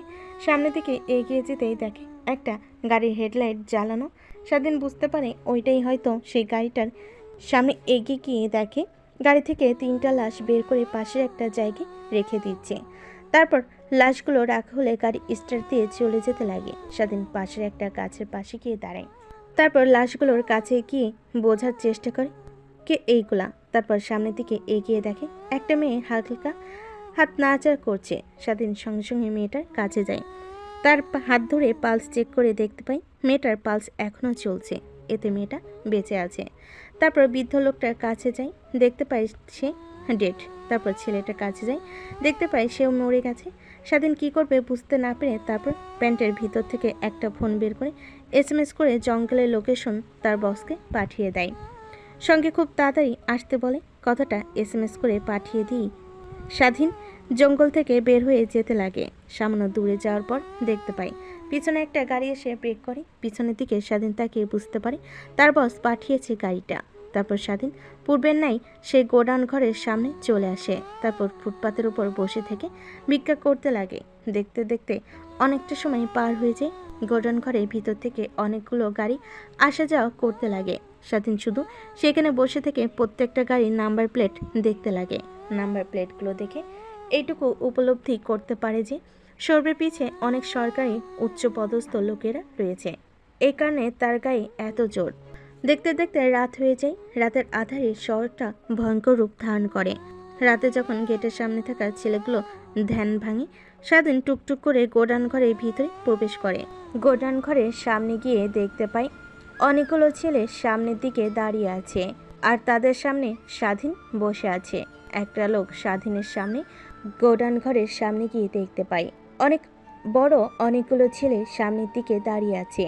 তাদের সামনে স্বাধীন একটা লোককে বসে রেখে তার দিকে বন্দুক তাক করে বলছে, শালা ডেভিড ভাই আমাকে বলেছে তাকে আজকে রাতের মধ্যে যেভাবেই হোক 100 মেয়েকে পাঠাতে হবে কন্টেইনারে করে। কিন্তু তুই এসে কি বলছিস 50 জন মেয়ে কেউ জোগাড় করতে পারিসনি। এখন যদি ডেভিড ভাইকে কথাটা বলি তাহলে কি করবে জানিস? আমাকে তো মারবেই, সঙ্গে সঙ্গে তোদের সবাইকে জ্যান্ত পুঁতে ফেলবে। ভাই ভাই বিশ্বাস করুন, আমার আন্ডারে অনেক ছেলে কাজ করে। ওরা দেশের ভিতর অনেক জায়গাতে রয়েছে। ওরা জোগাড় করতে পেরেছে মাত্র 50 জনকে। এখন আমি কি করব বলেন? কি করবি মানে? তুই নিজে জানিস না কি করবি? যেভাবেই হোক ইমিডিয়েটলি, এখন সময় রাত 8টা, তুই 11টার ভেতরে যেভাবে পারিস বাসা থেকে হোক, রাস্তা থেকে হোক, ফুটপাথ থেকে হোক, হোস্টেল থেকে হোক মেয়েকে জোগাড় করবি। না হলে এখন তো কপালে বন্দুক লাগিয়ে শুধু তোকে ভয় দেখাচ্ছি, তখন এই ট্রিগারটা দেখছিস না, এটা চেপে দেব, তখন একদম উপরে চলে যাবি আর সৃষ্টিকর্তার কাছে গিয়ে আমার নামে বিচার দিবি। এখন যা। লোকটা নিজের জীবন ভিক্ষা পেয়ে সেখান থেকে উঠে চলে যায়। সৌরভের যদি কথা মতো কাজ না করে তাহলে সৌরভ যা বলছে তা বাস্তবে রূপ দেবে। সৌরভ ফোন বের করে তার প্রত্যেকটা ছেলেকে বলে দেয় যেইভাবে হোক আজকে রাতের মধ্যে জোগাড় করতে হবে 50টা মেয়ে। সবাই লেগে যায়। সেখানে পাশ থেকে স্বাধীন কথাগুলো শুনছিল, কিন্তু তার কিছু করেনি। এখন ঠিক তখনই পেছন থেকে একটা ছেলে এসে স্বাধীনকে উদ্দেশ্য করে বলে, কে তুই? আর এখানে দাঁড়িয়ে থেকে কি দেখছিস? হঠাৎ কথাটা শুনে স্বাধীন পেছন দিকে তাকায়। দেখতে পায় একটা ছেলে হাতে বন্দুক নিয়ে তাকে উদ্দেশ্য করে কথাগুলো বলছে। স্বাধীন বুঝতে পারে। তা তখনই বুদ্ধি করে বলে, বাবা কিছু টাকা আমাকে দিবা? অনেক দিন হলো খাই না, অনেক ক্ষুধা পেয়েছে আমার। স্বাধীনের কথা শুনে ছেলেটা বোঝা যায় যে এটা ভিখারি। তারপর স্বাধীনকে উদ্দেশ্য করে বলে, হেই, তুই কি জানিস না এটা বড় ভাইয়ের রাস্তা না? এখানে কারো পারমিশন ছাড়া ঢোকার অধিকার নেই। আর তুই এখানে ঢুকেছিস ভিক্ষা করার জন্য? যদি বড় ভাই দেখতো তাহলে তোকে একদম গুলি করে খুলি উড়িয়ে দিত। যা এখান থেকে যা। বাবা সত্যি করে বলছি, সকাল থেকে না খেয়ে আছি, আজকে একটা টাকাও জোগাড় করতে পারিনি। প্লিজ কয়টা টাকা দাও। এই গোডাউন ঘরের ভিতরে তো দেখতে পেলাম বাইরের থেকে অনেক নামি দামি গাড়ি আসছিল, ওগুলো সরকারি কর্মকর্তার বুঝি, তাই তো আসলাম তাদের কাছ থেকে টাকা নিয়ে খাবার খাওয়ার জন্য। ওনারা তো অনেক দয়ালু হয়। সালার ফকির ঠিকই ভেবেছিস। সরকারি কর্মকর্তারা এসেছিল, আর ওনারা দয়ালু ফয়ালু তো দূরে থাক, ওনারা সৌরভ ভাইয়ের কাছে ওদের দেশটা বেচে দিয়েছে। আর ওরা নিজেকেই বেচে দিয়েছে সৌরভ ভাইয়ের কাছে। প্রতি মাসের এই দিনটায় আসে, টাকা নিয়ে চলে যায়। বিনিময়ে সৌরভ ভাই যতই অন্যায় অবিচার করুক না কেন, সৌরভ ভাইয়ের কথার উপরে একটা কথাও বলে না। ওদের যদি 10 টাকা দিস তাহলে ওরা তোরও পা চেটে দেবে। এই রকমই অবস্থা ওদের। তুই কি বলছিস ওদের কাছ থেকে ভিক্ষা চাইবি? এই নে 100 টাকা, যা বাইরে যা আর খাবার খেয়ে নিস। নেক্সট টাইম থেকে তোকে যদি এই গোডাউন ঘরের আশেপাশে যেন না দেখি, তাহলে কিন্তু একদম শেষ করে ফেলবো, মনে রাখিস। স্বাধীন ছেলেটার কাছ থেকে যতটুকু ইনফরমেশন চাইছিল তার থেকেও বেশি পেয়ে গেল। যেহেতু একবার বলেছে উচ্চ পদস্থ সরকারি কর্মকর্তারা, তাহলে এটুকু বুঝতে পেরেছে অবশ্যই পুলিশের বড় বড় অফিসাররা ব্যতীত কেউ না। তারপর ছেলেটার কাছ থেকে টাকা নিয়ে বেরিয়ে আসে আর বলতে লাগে, ভেবেছিলাম সৌরভের গ্যাংয়ে হয়তোবা অনেক জ্ঞানী গুণী ছেলেপেলে নিয়ে ভর্তি, কিন্তু এসে তো দেখি সবাই মূর্খ। তারা নিজেরাও জানে না তারা আমাকে কতটা সাহায্য করলো তার বসকে মারার জন্য, আর আমাকে কিনা দিল 100 টাকা। হায় রে, আমার প্রত্যেক দিনের আয় 100 কোটি টাকা। কথাটা বলে স্বাধীন নোটের দিকে তাকিয়ে আমতা আমতা করে। তারপর গোডাউন ঘর থেকে বের হয়ে একটা হোটেলের দিকে যেতে লাগে। অবশ্য তার অনেক ক্ষুধা পেয়েছে, সকাল থেকে না খেয়ে আছে। অবশ্য স্বাধীনের এই অভ্যাস আছে না খেয়ে অনেক দিন যাবৎ থাকার। তারপরও তার শরীরে বিন্দুমাত্র দুর্বল হয় না। দেখতে দেখতে স্বাধীন একটা হোটেলের সামনে এসে দাঁড়ায়। ঠিক তখনই হোটেল থেকে একটা লোক বের হয়ে স্বাধীনের কাছে এসে বলে, এইখানে কি? হ্যাঁ, যা এখান থেকে সর। অনেক দিন ধরে না খেয়ে আছি, এই নাও কিছু টাকা, আমাকে খেতে দাও। তোদের মতো প্রকৃতির জন্য এই হোটেলটা না ভিআইপিদের জন্য। যদি কেউ দেখতে পায় একটা ফকির আমাদের হোটেলে বসে খাবার খাচ্ছে, তাহলে আমাদের হোটেলের নাম দুর্নাম হবে, আর কেউ আসবে না। তুই সর এখান থেকে, তোকে যেন এই হোটেলের আশপাশে না দেখি। ওদিকে ফুটপাতে অনেকগুলো দোকান আছে, ওদিকে গিয়ে খেয়ে নে, সর এখান থেকে। কথাটা বলতে বলতে স্বাধীনকে ধাক্কা দিয়ে হোটেলের সামনে থেকে বের করে দেয়। স্বাধীন অনেক রাগ হতে লাগে, কিন্তু কোনোভাবেই সেটা প্রকাশ করা যাবে না, তাহলে আর তার এতক্ষণ ধরে পরিশ্রম বৃথা যাবে। স্বাধীন এই অল্প সময়ের মধ্যেই উপলব্ধি করতে পেরেছে যে সৌরভের গ্যাংকে মেরে একাকার করতে তার বিন্দুমাত্র সময় লাগবে না। কিন্তু তার সঙ্গে আরও অনেক লোক একত্রিত হয়ে আছে। ওদের সবাইকে একত্র করে স্বাধীন মারবে, না হলে সৌরভ এই শহর থেকে নিষ্ক্রিয় হয়ে যাবে। কিন্তু আড়ালে থাকা ভালো মুখোশে পড়ে থাকা লোকগুলো তো আর বাইরে যাবে না। তারা কোনো না কোনোভাবেই জীবিত হয়ে যেভাবেই হোক তাদের সবাইকে একত্রিত করে মারতে হবে। স্বাধীন কথাটা ভাবতে ভাবতে ফুটপাতের একটা দোকানে চলে আসে। স্বাধীন এমন বেশ ধারণ করেছে যে কেউ বুঝতেই পারবে না। প্রায় 60-70 বছরের একটা বৃদ্ধ তারপর ফুটপাতে থাকা খাবারের দোকানের পাশে বসে পড়ে। আপনি এখানে বসছেন কেন? চেয়ারের উপরে বসেন। আপনি তো দেখছি অনেক ক্লান্ত, ঠিকমতো বসতেও পারছেন না, বোধহয় অনেক দিন ধরে না খেয়ে আছেন। ঠিক বলেছ তুমি, না খেয়ে আছি অনেক দিন ধরে। ওই যে রাস্তার পাশে হোটেলটা দেখেছ, ওইখানে খাবার চাই, কিন্তু খাবার দেয় না। আমাকে না দিয়ে সেইখান থেকে তাড়িয়ে দেয়, কুকুরদের দেয়, তাও আমাকে দেয় না। আসলে চাচা কি আর বলবো বলেন, সবখানে গরিবদের পরিহাস। ওইটা তো আর আমাদের জন্য নয়, হোটেল ওইটা বড় বড়দের জন্য, তাই আমাদের যাওয়া ওইখানে বারণ। এখানে বসেন একটু, আমি আপনার জন্য খাবার নিয়ে আসছি। কথাটা বলেই ছেলেটা চলে যায় দোকানের ভিতরে খাবার নিয়ে আসার জন্য। স্বাধীনই অল্প সময়ের মধ্যেই বোঝা যায় ছেলেটা অনেক ভদ্র আর ভালো। সে এসে মাটিতে বসেছিল, এটা দেখে ছেলেটা স্বাধীনের কাছে আসে। তারপর স্বাধীনকে ধরে চেয়ারের উপর বসে। তারপর কথাগুলো বলে, এইসব কোনোভাবেই একটা খারাপ ছেলেকে ভুল হতে পারে না।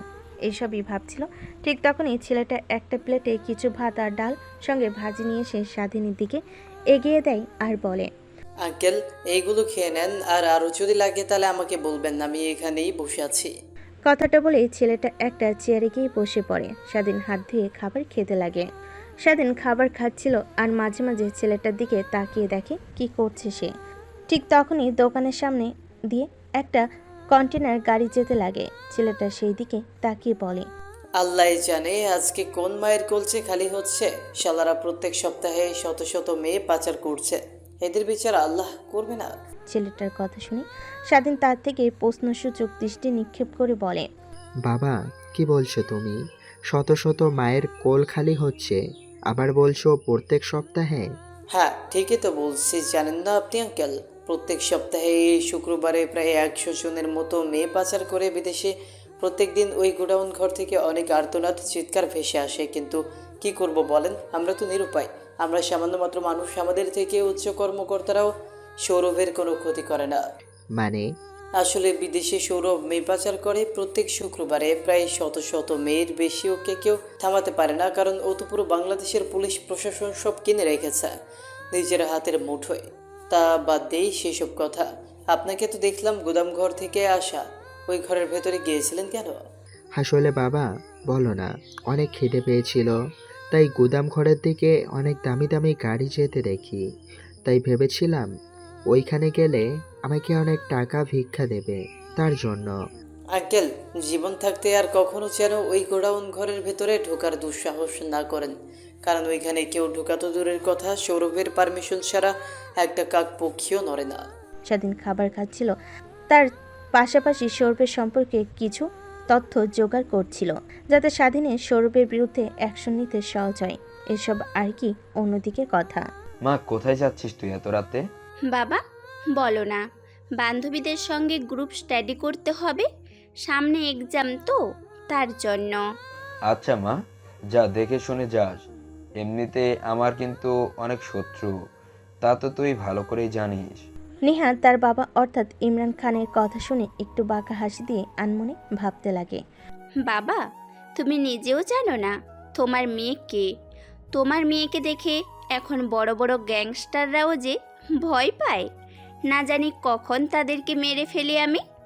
এসব দেখে আর সেইখানে কিনা তুমি আমার দিকে খেয়াল করতে বলছো? মা, কিছু ভাবছিস নাকি তুই? না বাবা, তেমন কিছুই না। তাহলে এখন আমি আসি। বেশি রাত জাগবি না, ঘুমিয়ে পড়বি। কথাটা বলে নেহা বাসা থেকে বের হয়ে যায়। বাসা থেকে বের হয়ে সামনে একটু এগিয়ে যেতে নেহার পাশে একটা কালো গাড়ি এসে ব্রেক করে। তারপর গাড়ির ভিতর থেকে একটা মেয়ে কালো পোশাক পরিধান করা নেহাকে উদ্দেশ্য করে বলে, নেহা, উঠে আয়। নেহা তার বান্ধবীর কথা শুনে এই পাশ ও পাশ তাকায়, দেখতে পাই পুরো রাস্তাটা ফাঁকা। তারপর হুট করে গাড়ির ভিতর উঠে পড়ে। তারপর গাড়ি চালিয়ে যেতে লাগে। নেহা গাড়িতে উঠে তার পোশাক পরিবর্তন করে নেয়। সকলের পোশাক একই রকম, কালো কালো মাস্ক, সব কিছুই কালো। এই শহরে একটা ভয়ানক নাম হয়ে উঠেছে লেডি ডন। তারপর নেহা তার পোশাক পরিধান করে তার বান্ধবীকে বলে, তা আজকে কার খেল খতম করতে যাচ্ছি রে? নেহার কথা শেষ না হতেই নেহার বান্ধবী একটা ট্যাব বের করে নেহাকে দেখাতে লাগলো আর বলতে লাগলো, এই দেখ, এই ছেলেটা হচ্ছে বর্তমানে আমাদের এই শহরের নামকরা ড্রাগস ডিলার। কিছুদিন আগেই সে একটা মেয়েকে রেপ করে নদীতে ফেলে রেখে এসেছিল। এই ছেলেটাই এর বিরুদ্ধে আরও অনেক আইনত মামলা আছে, কিন্তু টাকার কাছে মামলাগুলো হেরে গিয়েছে। প্রতিনিয়ত ইয়াং ছেলেদেরকে টার্গেট করে ড্রাগস বিক্রি করে, তারপর ধীরে ধীরে এই সমাজকে ভয়ঙ্কর রূপ দিচ্ছে। যেই ওর এই অপকর্মের কথা বলতে যাই, তাকে শেষ করে দেয়। তার কিছু ভিডিও ক্লিপ এগুলো দেখ। তারপর নেহা ট্যাব হাতে নিয়ে দেখতে লাগে ছেলেটার কিছু নির্মম দৃশ্য। এইগুলো দেখি নেহা অনেকটা রেগে যায় আর ভাবতে লাগে, আজকে ওর জীবনের শেষ দিন। আজকে ওকে যে কি শাস্তি দিয়ে মারবো ও নিজেও বুঝতে পারবে না। ও আজ পর্যন্ত যতজনকে মেরেছে তাদেরকেও যে শাস্তি দেয়নি, তার থেকেও আমি হাজার হাজার গুণ শাস্তি দিয়ে একে ভয়ঙ্কর মৃত্যু দেব, যেন আর এরকম কাজ করতে কেউ না পারে। ভাবলেও যেন ওদের গায়ের লোম কাটা দিয়ে ওঠে, শ্বাস রোধ হয়ে আসে। কথাগুলো বলতে বলতে নেহা তার বান্ধবীদেরকে উদ্দেশ্য করে বলে, এইবার আসেন আপনাদের সবার পরিচয় করিয়ে দিই। স্বাধীনের বিষয়ে আর না বলি, গল্পের সঙ্গে থাকলে সব জানতে পারবেন। আর ইমরান খান আগে বাংলাদেশের নাম্বার 1 গ্যাংস্টার ছিল, কিন্তু ধীরে ধীরে বাংলাদেশে অনেক নতুন নতুন গ্যাংস্টার এসে সে এখন প্রায় বিলুপ্তের পথে। এদিকে নেহা ইমরান খানের একমাত্র মেয়ে। ইমরান খান তার মেয়ের কাছে একদম যেন সুপারহিরো, কিন্তু ইমরান খানের ভয়ঙ্কর রূপ কেউ জানে না, ইভেন তার মেয়েও। অন্যদিকে নেহা এই শহরের নাম্বার 1 লেডি ডন। সবাই নেহাকে দেখে ভয় পায়। অবশ্য ডন বলে ভুল হবে, অন্যায়ের প্রতিবাদকারী। কারণ নেহা তার কিছু বান্ধবীদেরকে নিয়ে একটা গ্যাং তৈরি করেছে, যার কাজ হলো যারা অন্যায় কাজ করবে তাদের বিরুদ্ধে অ্যাকশন নেওয়া, তাদেরকে এই পৃথিবী থেকে চিরতরে বিদায় করা। কিন্তু নেহা কখনো কোনো ভালো মানুষকে মারে না, কোনো খারাপ মানুষ ছাড়া।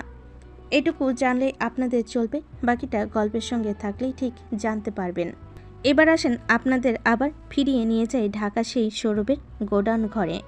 আমি ভালো করে জানি যদি কাউকে দিয়ে কাজ না হয় তোকে দিয়ে হবে। তুই বাঁচালি আমাকে। ডেভিল ভাইয়ের কাছ থেকে অলরেডি আমার 200 মেয়ের টাকা অ্যাডভান্স নেওয়া আছে।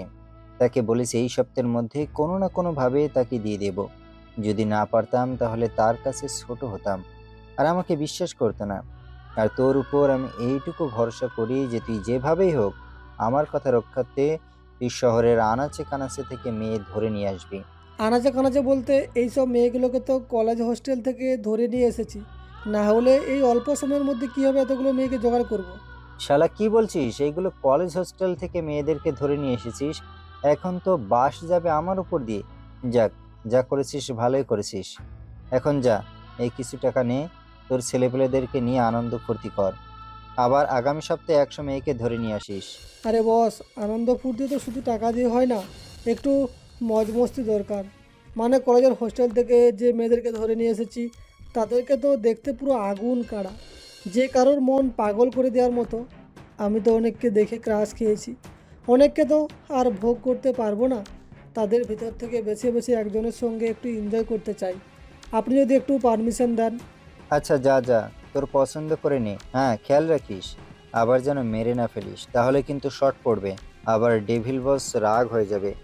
একটু আগে একজনের সঙ্গে আনন্দ করলাম, শালি পুরো খাসা ছিল। আমার ছোঁয়াগুলো সহ্য করতে না পেরে মরে গেল। আমার ছেলেদের কাছ থেকে বন্দুক নিজের মাথায় তাক করে গুলি করে মারা গেল, সেই দিকে আবার খেয়াল রাখিস। আরে বস, সেসব নিয়ে ভাববে না, এদেরকে চালানোর 20 বছরের অভিজ্ঞতা আছে। কথাটা বলে হাসতে হাসতে ছেলেটা যায়। তারপর কন্টেনারটা খুলে কন্টেনারের দরজা খোলার সঙ্গে সঙ্গে তার ভিতর থাকা মেয়েগুলো চিৎকার দিয়ে ওঠে। বাড়ি থেকে সারাদিন দোকানে বসে থেকে সবই শুনছিল, কিন্তু তাদের তো এখন আর কিচ্ছু করে নেই। তখনই পাশ থেকে ছেলেটা বলে ওঠে, আল্লাহ, তুমি এই শয়তানগুলোর বিচার করো। আর কত কত মেয়ের সম্মান নিয়ে খেলবে এরা, আর কত মার্কল খালি করবে, আর কত বাবার চোখ অশ্রুতে ভিজিয়ে দিবে। তুমি এদের বিচার করো। পাশ থেকে স্বাধীন সব কিছুই শুনছিল, কিন্তু কিছু করেনি। এখন শুধুমাত্র শোনা ছাড়া। অন্যদিকে গোডাউন ঘরের ভিতরে কন্টেনারটা খুলে এক এক করে মেয়েদেরকে গুনতে লাগে সবাই। মেয়েগুলো চুল মুষ্টিবদ্ধ করে তারপর গুনে গুনে সৌরভের হাতে 49টা মেয়েকে দেয়। তারপর একজনকে নিয়ে ছেলেগুলো আর তার গ্যাংয়ের কিছু লোক ছেলেগুলোকে নিয়ে একটা রুমের মধ্যে যায়। মেয়েটার সঙ্গে জোরপূর্বক রেপ করতে লাগে। অঝরে চিৎকার করে চলেছে। অন্যদিকে গোডাউন ঘরে ভেতরে থাকা মেয়েগুলো ওই ঘরটার দিকে তাকিয়ে থেকে শুধু কান্না করছে। তারপর সৌরভ তার ছেলেগুলোকে মেয়েদেরকে পুনরায় কন্টেনারে করে তুলে। তারপর একটা রুমের মধ্যে আটকে রাখা মেয়েগুলোকে কন্টেনারের মধ্যে সারিবদ্ধ করে নেয়। প্রায় 3 ঘন্টা পর চিৎকার চেঁচামেচি একদমই শান্ত হয়ে যায়। রুম থেকে সবাই বের হয়ে আসে। মেয়েটার পরনে জামাগুলো ছিঁড়ে ফেটে আছে, অজ্ঞান হয়ে আছে বুঝি মেয়েটা। তারপর ছেলেটা মেয়েটাকে কন্টেনারের মধ্যে শুইয়ে দিয়ে বাড়ি থেকে কন্টেনারের দরজা লাগিয়ে দেয়। তারপরে কন্টেনার বাহিনী গাড়িটা স্টার্ট দিয়ে গোডাউন ঘরের বাইরে দিয়ে চলে যায়। স্বাধীন তাকিয়ে থাকে গাড়িটার দিকে। তাকিয়ে থাকা ছাড়া কিছুই করেনি। স্বাধীন খাওয়া দাওয়া শেষ করে পকেট থেকে 100 টাকা বের করে ছেলেটার দিকে এগিয়ে দেবে। ঠিক তখনই বলে, কি করছেন আঙ্কেল এইগুলো? আমাকে টাকা দিচ্ছেন কেন? আমাকে টাকা দেওয়া লাগবে না। আমার দোকানের যারা অসহায় মানুষ আসে তাদের কাছ থেকে আমি টাকা নিই না। তো খাবার খাওয়ার জন্য আপনার যখন প্রয়োজন হয়, ক্ষুধা লাগে, তখন চলে আসেন। বিনা পয়সাতে খেয়েছেন, টাকা লাগবে না।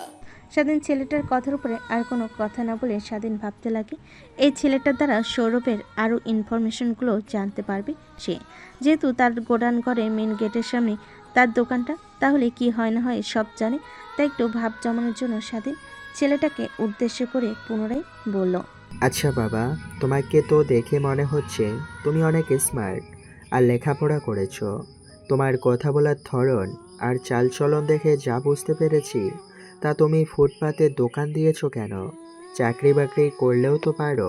স্বাধীনের কথা শুনে ছেলেটা হাসতে লাগে। একটু পর হাসি থামিয়ে দিয়ে বলে, কি বলছেন এগুলো চাচা? আপনি আমাকে, তাও বা এই গরিবকে দিতে চাইবে চাকরি? আপনি হয়তো এখনকার চাকরির বাজার জানেন না চাচা। খালু বাপ না থাকলে চাকরি পাওয়া একদম অসম্ভব, এর আবার না থাকলে চাকরি পাওয়া অসম্ভব। আমার তো তাও নেই। বাবার আগেই দোকান চালাতো, তারপর সে অনেক অসুস্থ হয়ে যায়।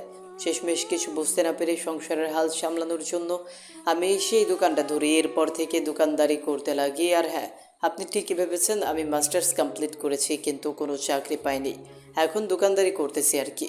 স্বাধীন বুঝতে পারে, তারপর ছেলেটার সঙ্গে আরও অনেক রাত অবধি কথা বলতে লাগে। মাঝে মাঝে অনেক লোক আসে খাবার খাওয়ার জন্য, কেউ রিক্সা চালক, কেউ আবার বাস চালক, কেউ নাইট গার্ড।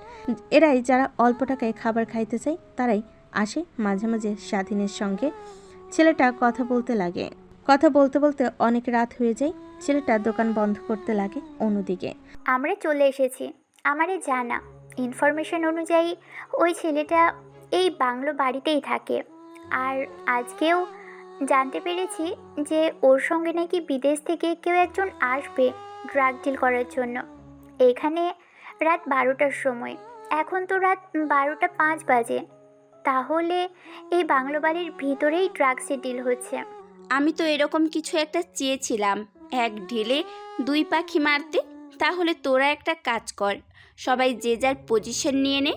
আর গাড়ির ডিকিতে কিছু বিদেশি অস্ত্র আছে যেগুলো আমি আগামীকাল কিনেছি। ওইগুলো স্পিড কিন্তু অনেক বেশি, দেখিস ভালো করে, দেখে শুনে একটু চালা। আর আমি সামনে দিয়ে এন্ট্রি নিচ্ছি। তারপর নিহা তার বান্ধবীদেরকে যে যার পজিশন দেখিয়ে দেয়। নিহা মেন দরজার সামনে গিয়ে দেখে অনেকগুলো গার্ডস দাঁড়িয়ে আছে। নিহাকে দেখতে পেয়ে তারা এগিয়ে এসে বলে, কে তুই?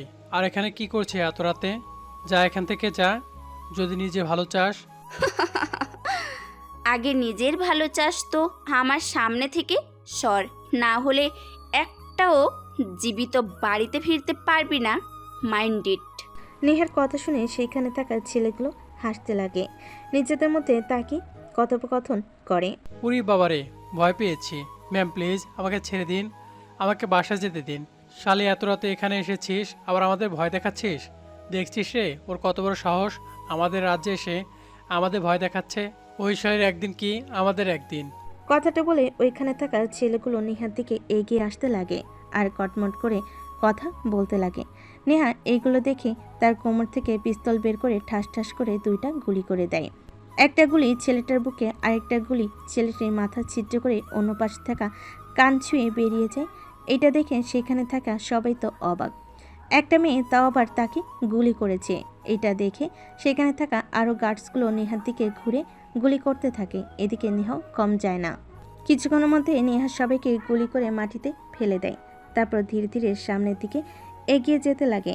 ঠিক তখনই আরও কিছু গার্ডের আগমন হয়। নেহা তাদেরকে চোখের পলকে গুলি করে মাটিতে শুইয়ে দেয়। ধীরে ধীরে মেন রুমে চলে যায় নেহা। দেখে সবাই বসে আছে, সামনে অনেকগুলো ব্যাগ। নেহা বুঝতে পারে এইগুলোতে ড্রাগস আছে। হঠাৎ দরজা খোলায় সবাই দরজার দিকে তাকায়। নেহাকে দেখতে পায়। রিফাত তো রেগে যায়। তার হাতে থাকা ড্রাগসটা সেবন করে পাশে থাকা ছেলেটাকে বলে, শালা এই মেয়েটা কে আর এইখানে কেন? ওর সাহস কি করে হয়? আর বাইরে কি সবাই গুড়ার ঘাস কাটছে নাকি? মেয়েটা আসলো তাদের সামনে দিয়ে, আর তারা তাকিয়ে তাকিয়ে দেখলো। ওদের বলিসনি যে কেউ যেন না আসতে পারে? আমি তো একদম ওদেরকে বলে দিয়েছি, আর আমি তো ভালো করেই জানি আপনি একদমই কাজে বিরক্ত পছন্দ করেন না। এটাও আমি ওদেরকে বলেছি, তারপরও কেন যে ওরা এটা করলো। ওয়েট, এই তোরা কে কোথায় আছিস? এই মেয়েটাকে বাইরে নিয়ে যা। কাদের ডাকছিস? কেউ সাড়া দেবে না। তারা বেঁচে থাকলে তো সাড়া দেবে। দেখেছিস কখনো মৃত্যু মানুষকে কথা বলতে? মানে? এত কথা বলতে পারবো না। যা বাহিরে যা, তাহলে সব কিছু বুঝে যাবি এবং চোখে দেখে আসতেও পারবি। নেহার কথা শুনে কিছু একটা ইঙ্গিত পায়, তাই দৌড়ে রিফাতের কাছ থেকে বাইরে গিয়ে দেখে তার সব ছেলেরা মাটিতে শুয়ে আছে, প্রত্যেকের মাথাতে গুলির চিহ্ন। এটা দেখে রেগে যায়। তারপর দৌড়ে আবার কনফারেন্স রুমে আসে। নেহার দিকে তাকে রাগী দৃষ্টিতে রিফাতকে উদ্দেশ্য করে বলে, বস, এই কোনো সামান্য মেয়ে না, বাড়ি থাকা সব ছেলেদেরকে মেরে এসেছে। একে কিন্তু আমি ছাড়বো না। আমার তিলে তিলে গড়া ভাইয়ের রূপের বন্ধুদের মেরে ফেলেছে এই মেয়েটা। কথাটা শুনে সেইখানে থাকা সবাই একটু অবাক হয়, কারণ সামান্য একটা মেয়ের হাতে সবাই মারা গেছে। এটা দেখে সবাই নেহার দিকে ভূত দেখার মতো দৃষ্টিতে তাকায়। রিফাত রেগে টেবিলে একটা ঘুষি দিয়ে বলে, এই মেয়ে কে তুই? আর তোর সাহস কি করে হয় আমাদের এখানে আসা? এসেছিস ভালো কথা, তাও আবার বাইরে থাকা সবাইকে মেরে ফেলেছিস। ভালো ভালো বলবো, তুই এখান থেকে চলে যা যদি নিজের জীবন বাঁচাতে চাস। আগে নিজের জীবন বাঁচিয়ে তো দেখা, তারপর না হলে আমার জীবন নিয়ে তুই টেনশন করিস। কথাটা বলে নেহা একটা বাঁকা হাসি দেয়। এই বাঁকা হাসির কারণ এখনও অজানা। তারপর সবাই নেহার দিকে তাকিয়ে বন্দুক তাক করে থাকে। নেহার মুখে হাসি এখনও যায়নি। এটা দেখে রিফাত একটু অবাক হয়। তারপর নেহাকে উদ্দেশ্য করে বলে, কে তুই? আর তোর সাহস অনেক, আর তোর মরণের প্রতি দিকে কোনো ভয় নেই। লেডি ডন নাম তো শুনেছিস বুঝি এর আগে? তোদের মতো নরপিশাচদের মারার জন্য আমাদের জন্ম হয়েছে। কি কি লেডি ডন? রিফাতের আমতা আমতা গলা শুনে সবাই বুঝে যায় এ কোনো সামান্য মেয়ে নয়। সবাই উড়াধুরা দৌড়াতে লাগে। এটা দেখে নেহা একটা তুড়ি বাজে। কিছু মিনিট পর সবাই মাটিতে লুটিয়ে পড়ে, শুধু রিফাত বাদে। রিফাত মাটির দিকে তাকিয়ে দেখে সবার মাথা, কারোর আবার বুক, কারোর মাথা খুলে পড়ে গিয়েছে, রক্ত বের হচ্ছে। বুঝতে পারে এদেরকে কেউ গুলি করেছে। কেউ একজন। এটা দেখে রিফাত তার কনফারেন্স রুমের উপরের দিকে তাকায়, কিন্তু কাউকে দেখতে পায় না। এই অল্প সময়ে প্রায় 50 জনের মতো লোককে মারা কোনোভাবেই একটা মেয়ের কাম্য নয়। আমি তো তোর কোনো ক্ষতি করিনি, তাহলে তুই আমাকে মারতে কেন এসেছিস?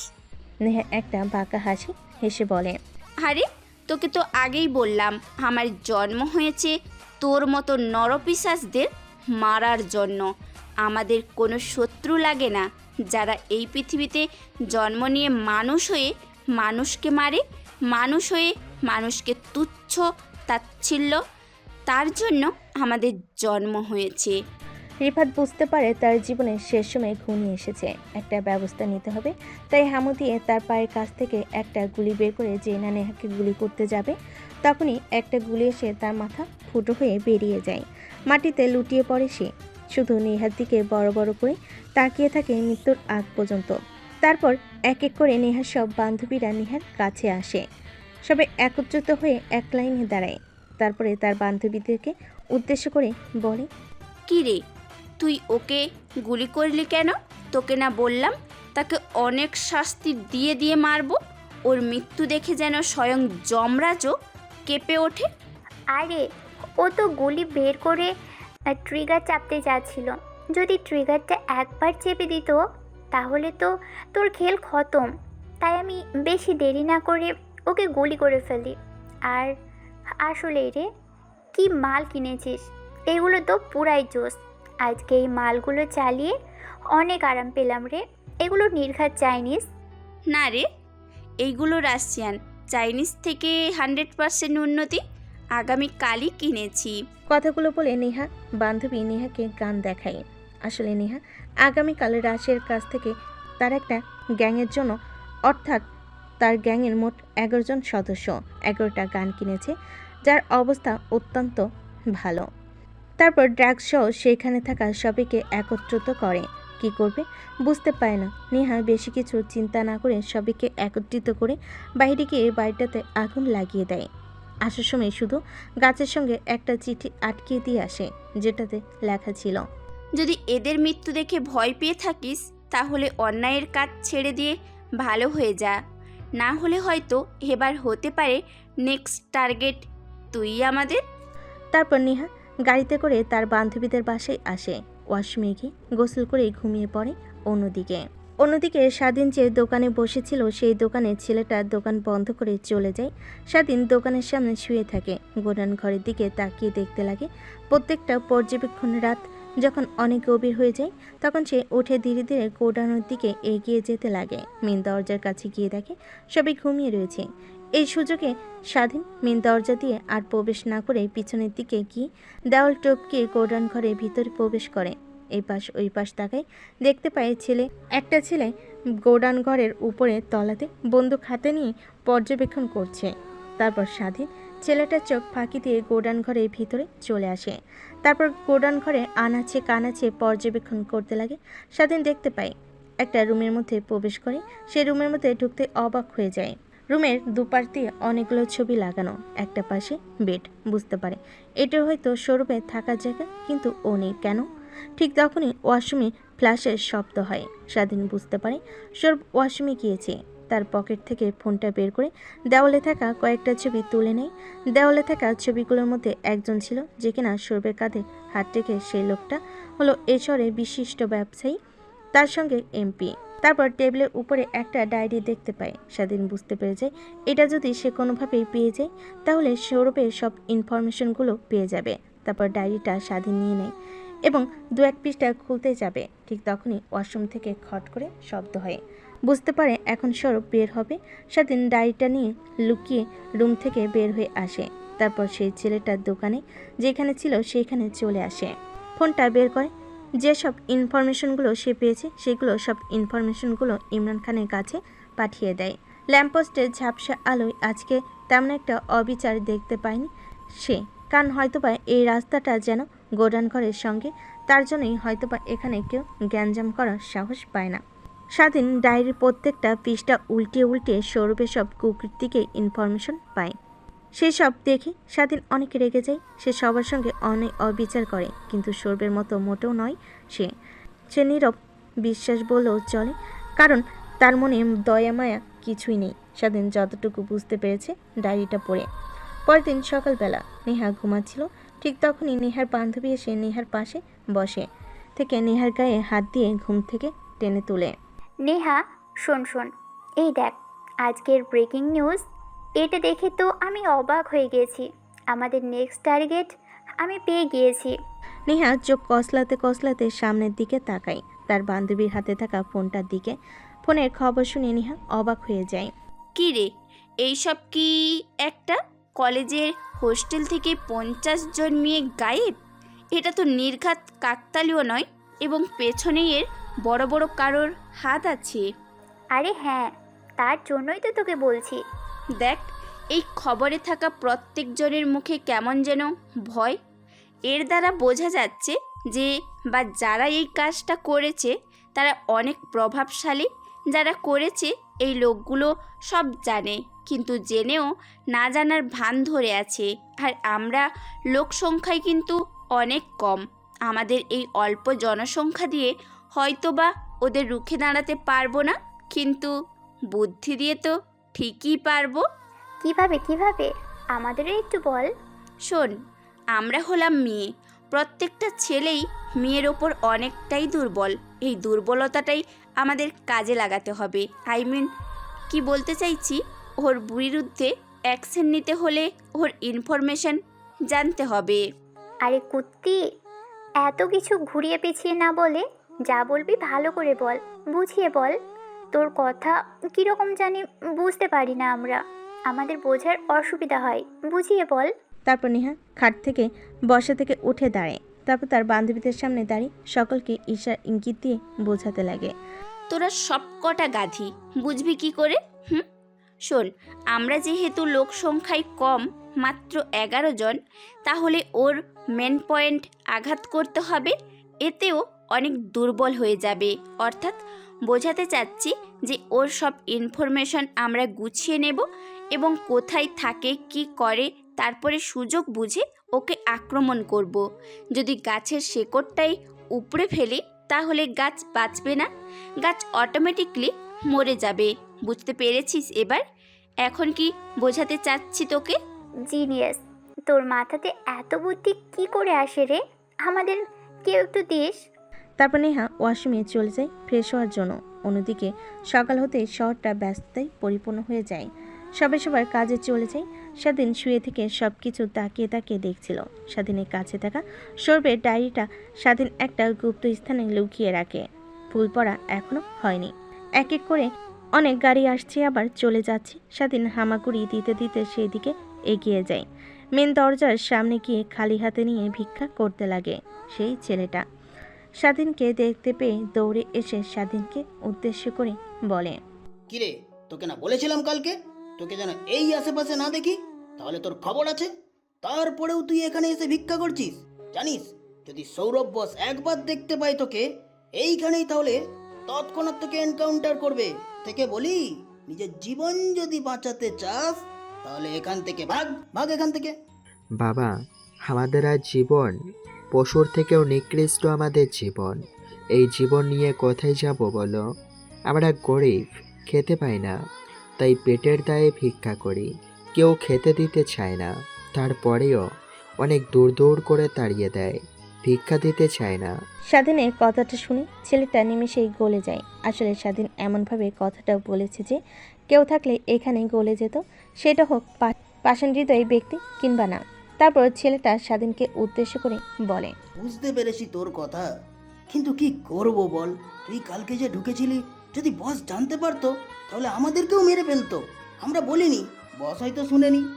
আমাদের একটা ভুল, সামান্য পরিমাণ ভুলেও বস আমাদের জীবন কেড়ে নিতে পারে। কেন বাবা, তোমার বস কি এমন কাজ করে যে তোমরা সামান্য ভুল করলে তোমাদেরকে মেরে ফেলবে? স্বাধীনের কথা শুনে সেইখানে থাকা আরও লোক ছিল, তারা হাসতে লাগে। আসলে স্বাধীন এমনভাবে কথাটা বলেছে যেন সে জানে না যে এটা কি, তারা কি কাজ করে। তখনই পাশ থেকে একটা ছেলে বলতে লাগে, আরে শালা, তুই কি পাগলের সঙ্গে পাগল হয়ে গেলি নাকি? ও তো পাগল, তাই আবল তাবল বলেছে।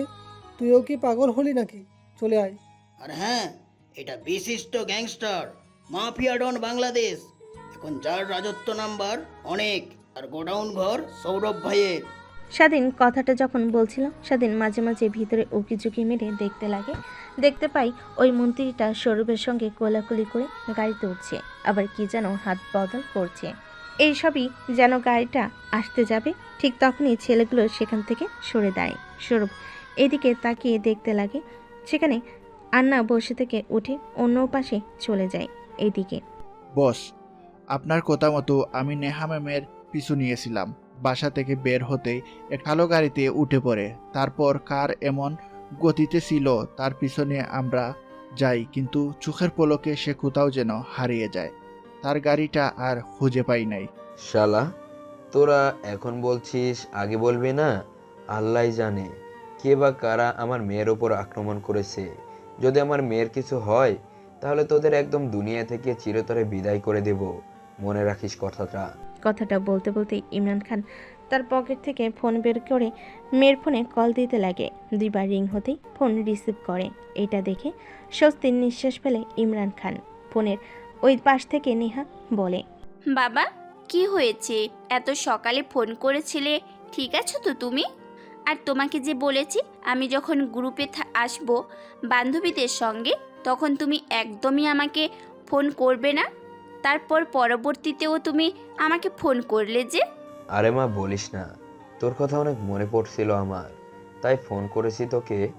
কেন, তোকে কি বিরক্ত করলাম? আচ্ছা রাখি তাহলে, সময় মতো বাসায় চলে আসিস তুই। না বাবা, তুমি যা বুঝছো আমি তা কিন্তু তোমাকে বোঝাতে চাইনি। আচ্ছা তাহলে এখন রাখি।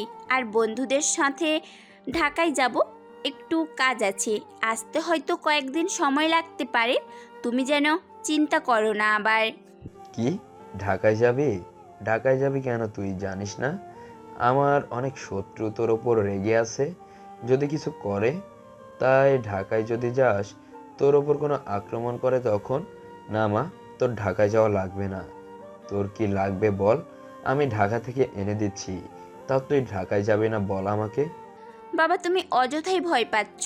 তুমি তো ভালো করেই জানো হিমির বাবা এখানকার এমপি। তার মেয়ে থাকতে আমাদের সঙ্গে কিসের ভয়? আমাদের সর্বদাই পুলিশ পাহারা দিয়ে নিয়ে যাবে। তুমি সেই সব নিয়ে চিন্তায় থেকো না। আর তুমি তো ভালো করেই জানো আমি তোমার পরিচয় দিতে একদমই স্বাচ্ছন্দ্য বোধ করি না। তুমি সেটা নিয়ে টেনশন থেকো না। আর হ্যাঁ, বাসায় খুব দ্রুতই পৌঁছে যাব। কথাটা বলে নেহা ফোন রেখে দেয়। অন্যদিকে ইমরান খানের মাথা দিয়ে পানি বের হতে লাগে। ঘেমে টেনশনে তার মেয়ে ঢাকা যাবে কেন? এই এমনিতেই সৌরভ তাকে তাড়া করে বেড়াচ্ছে, গোপনে সেইখানে লুকিয়ে আছে, কেউ জানে না। অবশ্যই ইমরান খানের মেয়ে যে নেহা, এটা বাইরের মানুষ তেমন একটা কেউ জানে না। তার জন্য একটু স্বস্তির নিঃশ্বাস ফেলে ইমরান খান। তারপর পাশে থাকা ছেলেটার দিকে তাকিয়ে বলতে লাগে, শোন নেহামা, আজকে ঢাকায় যাবে, কই যায়, কি করে, কি খায়, সব ইনফরমেশন আমাকে দিবি। ওকে বস, আমি এক্ষুনি নেহা ম্যাডামকে পর্যবেক্ষণ করার জন্য 2টা ছেলেকে নিযুক্ত করে দিচ্ছি। আপনি সেটা নিয়ে কোনো টেনশন করবেন না। আর কিছু দরকার পড়লে আমাকে বলবেন। এখন আমি আসি। কথাটা বলেই ইমরান খানের কাছ থেকে একটা লোক চলে যায়। তারপর ইমরান খান পুনরায় ড্রিঙ্কস করতে লাগে। অন্যদিকে নেহা ফ্রেশ হয়ে নেয়। তারপর তার বান্ধবীদের সঙ্গে রওনা হয় ঢাকার উদ্দেশ্যে। অন্যদিকে তাদের পিছু পিছু একটা গাড়ি আসতে দেখে নেহার মনে সন্দেহ জাগে। আরও ভালো করে লক্ষ্য করতেই দেখে গাড়ির ভিতরে থাকা ছেলেটাকে সে কোথাও যেন দেখেছে। ভালোভাবে মনে করতেই দেখে এই ছেলেটা তো সে তার বাবার সঙ্গে দেখেছে। এ তার পিছু নিয়েছে কেন? নিমিষেই সে মনে পড়ে যায় হয়তোবা তার বাবা ছেলেটাকে তার চোখে চোখে রাখার জন্য পাঠিয়েছে। এইসব ভেবে সেদিকে আর কর্ণপাত দেখায় না নেহা। তারপর এনজয় করতে লাগে তার বান্ধবীদের সঙ্গে। দেখতে দেখতে সোজা সেই কলেজের সামনে চলে আসে। কলেজের সামনে এসে দেখে কেউ নেই। বাধ্য হয় এটা কলেজ না, কোনো একটা পরিত্যক্ত আবাস স্থল। গাড়ি থেকে নেমে সামনের দিকে এগিয়ে যেতেই দেখতে পাই একটা গেট দারোয়ান দাঁড়িয়ে আছে। নেহার বান্ধবীরা সেদিকে এগিয়ে যেতে যাবে, ঠিক তখনই তাদের আটকিয়ে দেয় নেহা। নেহা সবাইকে উদ্দেশ্য করে বলে, না, এখন যাওয়া যাবে না, গাড়িতে উঠে বস সবাই। কিন্তু কেন? গাড়িতে উঠে বসবো কেন? ওই আঙ্কেলটার কাছ থেকে শুনে আসি কি হয়েছে ওই মেয়েগুলোর সঙ্গে। আমার কথার উপরে তুই একদমই কথা বলবি না, এইটা আমার একদমই ভালো লাগে না। তা তো তুই ভালো করেই জানিস। গাড়িতে উঠে বস, তারপরে আমি তোকে সব কথা খুলে বলছি। তারপর নেহার বান্ধবী নেহার কথার উপরে আর কোনো কথা বলে না, গাড়িতে উঠে বসে। তারপর ড্রাইভারকে গাড়ি স্টার্ট দিতে বলে। কিছুটা সামনের দিকে এগিয়ে যেতে বলে নেহা। তারপর তার বান্ধবীদের উদ্দেশ্য করে বলে, শোন, তোদের কি মাথা ঠিক আছে যে লোক এক রাতের মধ্যে নামকরা কলেজের হোস্টেল থেকে মেয়েদেরকে তুলে নিয়ে যেতে পারে, তাও আবার এক দুজনকে নয়, পুরো 50 জনকে? তাহলে একটাবার ভেবে দেখেছিস তার হাত কত দূর অবধি? তাই আমি বলছি কি, আমাদের ভালোভাবে খেয়াল রেখে ধীরে ধীরে এগিয়ে যেতে হবে। যদি একটা পা ভুলবশত অন্য স্থানে রাখি তাহলে মনে রাখবি আমাদের প্ল্যান সব ভেস্তে যাবে। তাই সেই দিকে খেয়াল রাখিস। সময় হলে এইখানে আসবো, তারপরে মানুষগুলোর ভাব লক্ষণ দেখে বোঝার চেষ্টা করব কোনটা বেঁচে গেছে আর কোনটা এখনও ভালো আছে। তারপর তাকে প্রশ্ন করলে আমাদের যা ইনফরমেশন দরকার তা ঠিক পেয়ে যাব। এর জন্যই তো বলি শি ইজ দ্য বেস্ট। তোর মতো বান্ধবী থাকতে আর কি লাগে রে? তোকে তো এর আগেই বলেছি আমাদের কেউ একটু তো বুদ্ধি দিতেই পারিস নাকি? তাহলে তো আর এরকম বোকামি কাজ করতে পারবো না। কথাটা বলে সবাই হাসতে লাগে।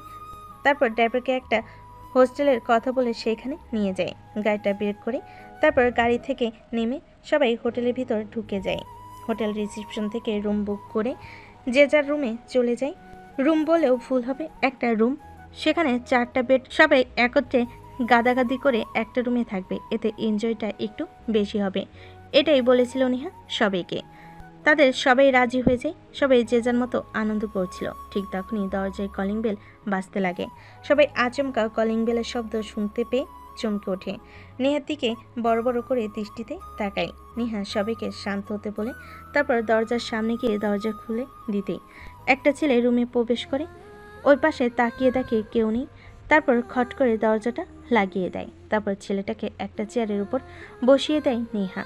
সবাই নেহার দিকে প্রশ্নসূচক দৃষ্টিতে তাকিয়ে আছে।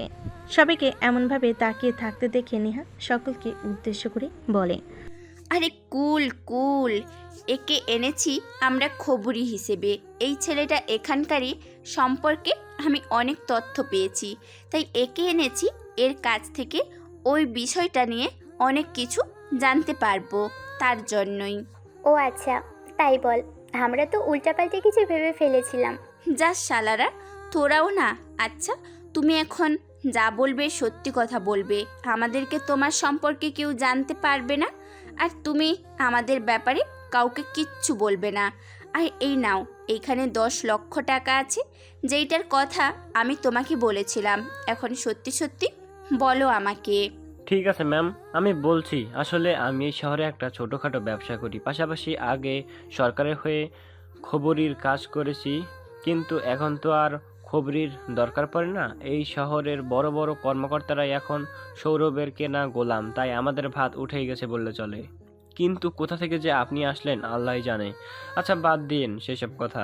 ম্যাম একটা কথা, আপনি আবার কাউকে আমার পরিচয় দিয়েন না, তাহলে কিন্তু ওরা আমাকে তো মারবে সঙ্গে আমার পুরো পরিবারকে মেরে ফেলবে। আমার একটা ছোট বাচ্চা আছে, ওর অনেক সুন্দর লাইফ আছে, আমি চাই না আমার জন্য অল্প বয়সেই মারা যাক। আরে তুমি কোনো টেনশনই করো না, নির্ভয়ে আমাদেরকে বলো, আমরা কাউকে বলবো না। আমাদের পরিচয়টাও না হয় তুমি কিছুদিন গেলেই জানতে পারবে, তখন উল্টো আমাদেরকে হেল্প করার বিনিময়ে তুমি অনেক খুশি হবে। ম্যাম সত্যি বলতে কলেজের হোস্টেল থেকে যে 50 জন মেয়ে হারিয়ে গিয়েছে তার পেছনের হাত হলো সৌরভের। আসলে সে প্রত্যেক সপ্তাহে বিদেশে এক নাম করা ডনের সঙ্গে ডিল করেছে। সে প্রত্যেক সপ্তাহে তাকে বাংলাদেশ থেকে 100 জন করে মেয়ে কন্টেইনারে করে পাঠায়। কি প্রত্যেক সপ্তাহে 100 জন করে? এত সংখ্যক মেয়ে ও কী করে জোগাড় করলো? এই প্রথম তো খবরে ছাপিয়েছে কলেজের হোস্টেল থেকে 50 জন মেয়ে উধাও। তাহলে এর আগে জানতে পারলাম না আমরা? হ্যাঁ ম্যাম, আপনারা ঠিকই ভেবেছেন। আসলে সৌরভ একজনকে মেয়ে জোগাড় করার জন্য বলেছেন, তাকে অনেক টাকা দেয়। সেই ছেলেটা আবার অনেকগুলো ছেলে আছে, ওরা আবার বাংলাদেশের নানান প্রান্তে গিয়ে মেয়েদেরকে কিডন্যাপ করে নিয়ে আসে। তাই আপনারা এর আগে এত সংখ্যক মেয়ের উধাওয়ের কথা শোনেননি।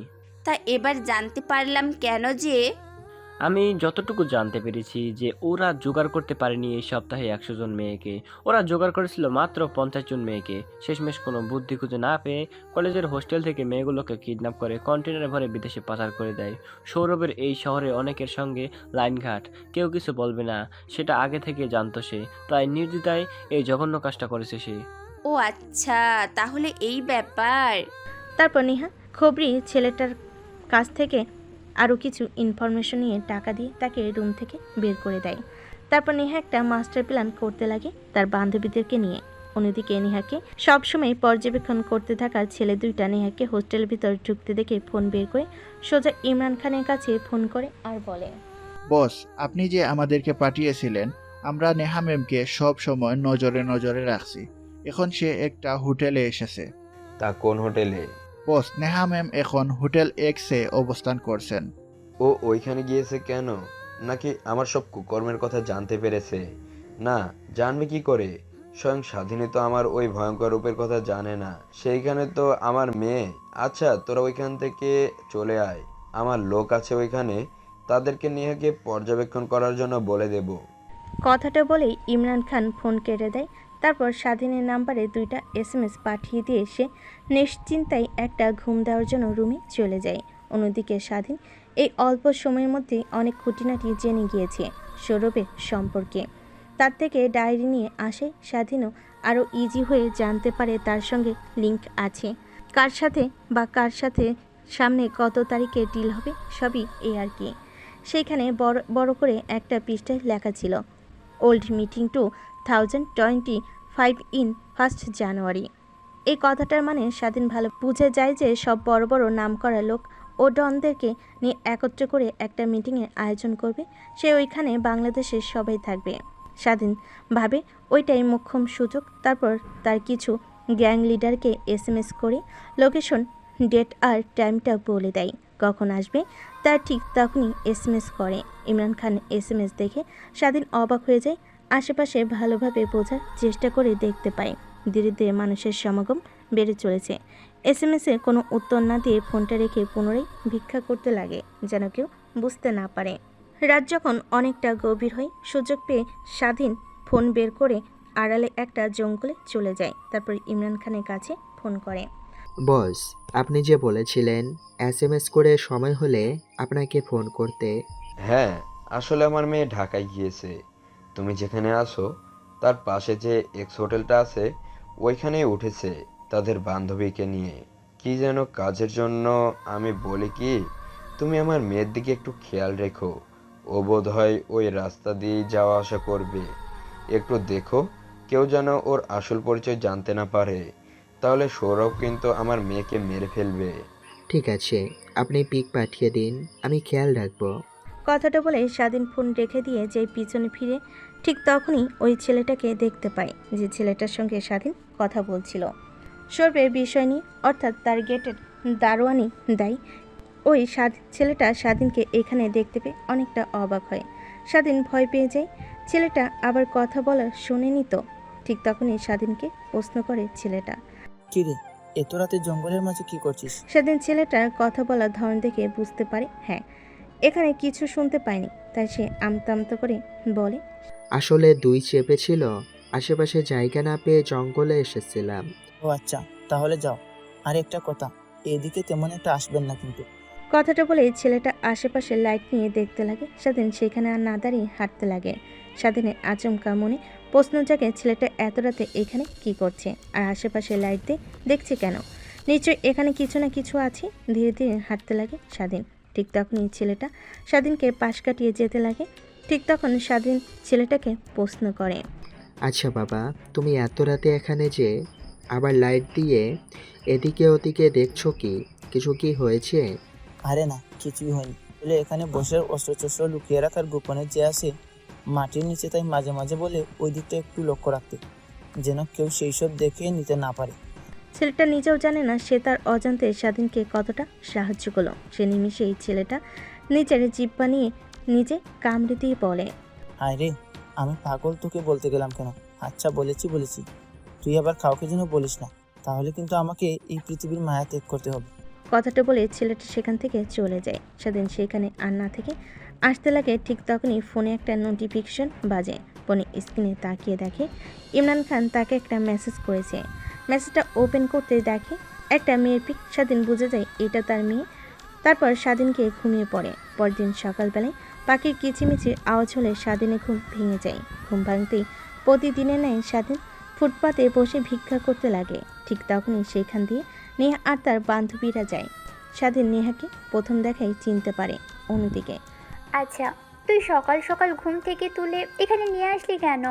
ওই ছেলেটার কাছ থেকে যা জানতে পারলাম, এই পাশে যে গোডাউন ঘরটা দেখছিস, এইটাই হচ্ছে সৌরভের মেন আড্ডা। ও এইখানেই সব আকাম কুকাম করে বেড়ায়। তাহলে এখন কি করব? চল অ্যাটাক করি। তোকে কি এমনিতেই আমি পাগল বলি? এখন অ্যাটাক দিবি? তোর কাছে কি আছে? হ্যাঁ, ওদেরকে বুদ্ধি দিয়ে মারতে হবে। তোদের এইখানে নিয়ে আসার প্রধান কারণ হলো আশেপাশে ভালোভাবে দেখা। কথাটা বলে নেহা তার বান্ধবীদেরকে আরও ভালোভাবে বোঝাতে লাগে। অন্যদিকে স্বাধীন সেখানে বসে থেকে তাদের দিকে তাকিয়েছিল। এটা দেখতে পাই নেহার বান্ধবী। তারপর নেহাকে উদ্দেশ্য করে বলে, নেহা, ওই দেখ, ওই ফকির পাগলাটা আমাদের দিকে কেমন করে তাকিয়ে আছে। তোকে কি বলেছি? আর তুই কোন দিকে মনোযোগ দিয়ে আছিস শুনি? দেখ, ছেলেটার মুখে দাড়ি একপাশে উঁচু একপাশে নিচু। এর দ্বারা ভালোভাবেই বোঝা যাচ্ছে যে ছেলেটা দাড়ি লাগিয়েছে। ওইটা নকল। আর ভালোভাবে তাকিয়ে দেখ, ওকে তো দেখে মনে হচ্ছে না ফকির। ওর গায়ের হাত পার রং এগুলো একবার লক্ষ্য করেছিস তুই? নেহা তার বান্ধবীর কথা শুনে ভালোভাবে স্বাধীনের দিকে খেয়াল করে।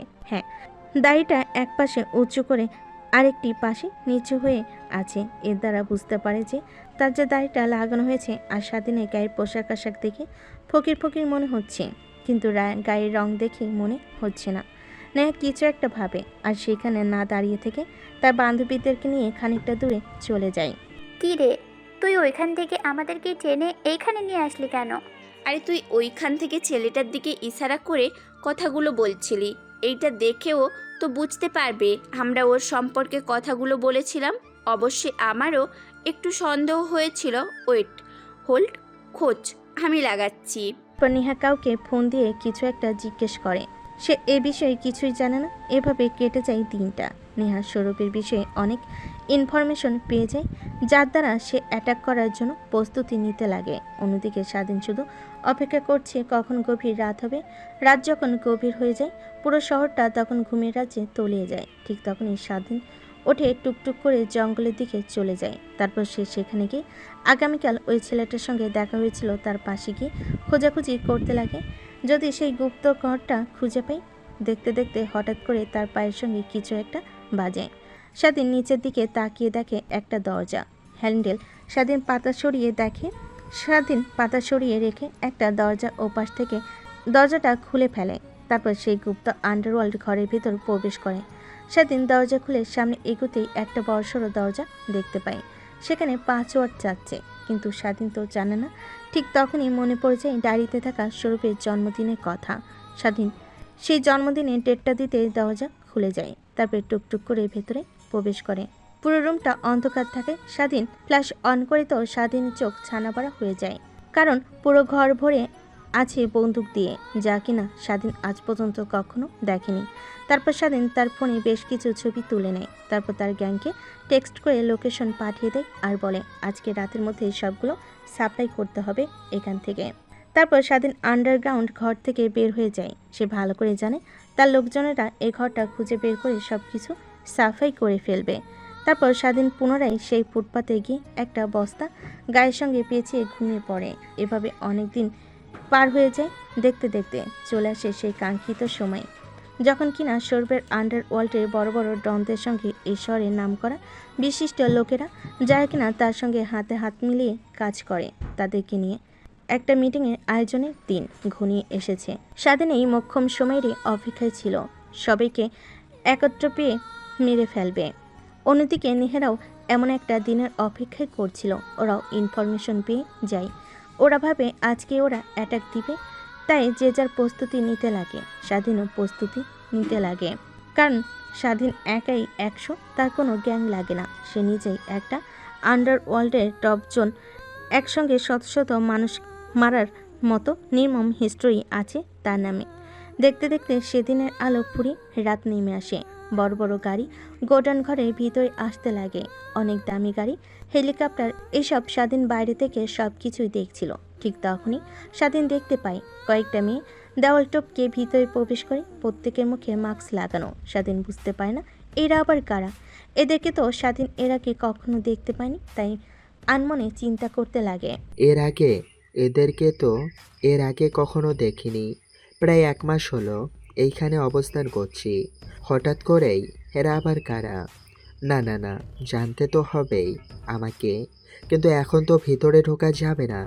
দেখে মনে হচ্ছে এখনো অনেকের আশা বাদ রয়েছে।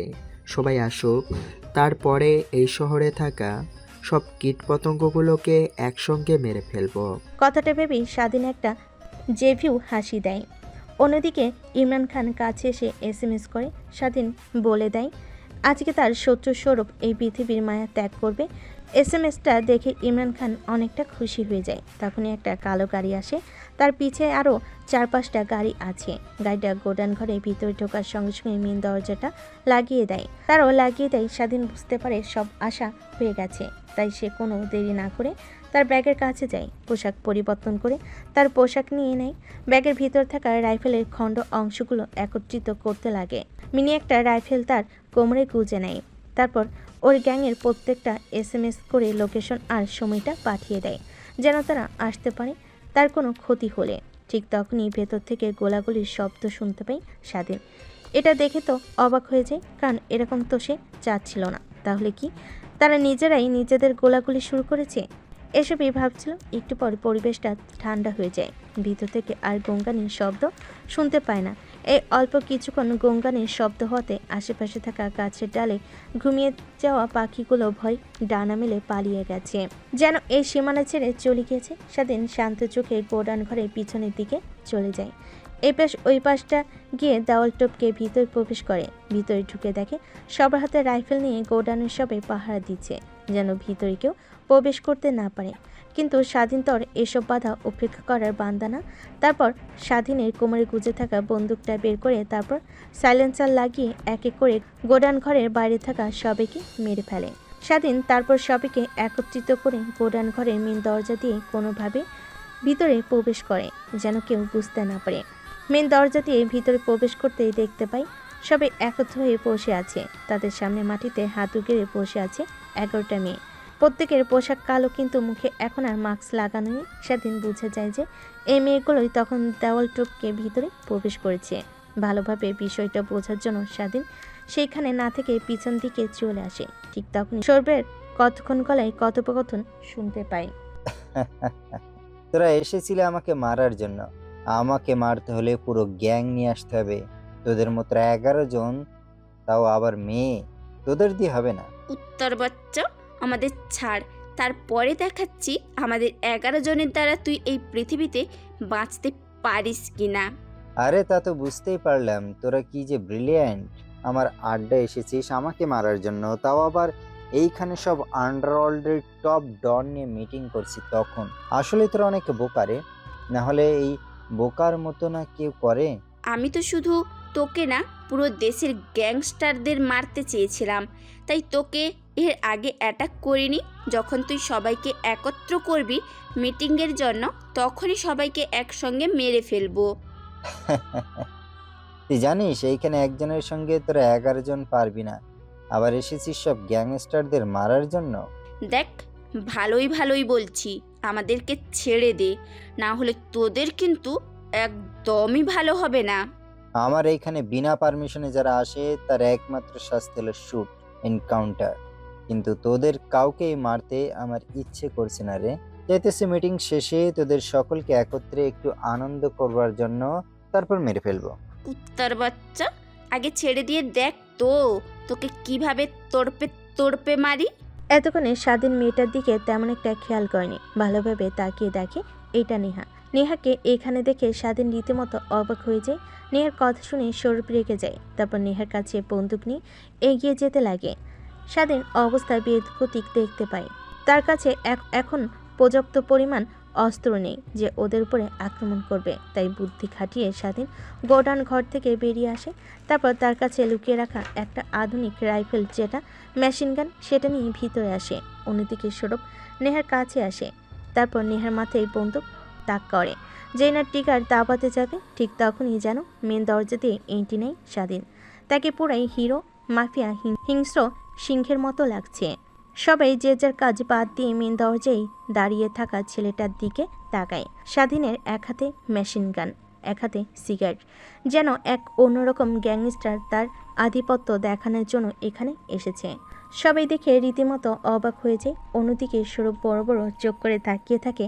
তার আস্তানায় বিনা পারমিশনে এসেছে, তাও আবার এত বড় ভারী অস্ত্র নিয়ে। তাই প্রশ্নরত কণ্ঠে সৌরভ বলতে লাগে, কে তুই?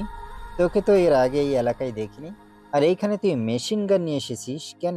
আমাদের কি মারার জন্য?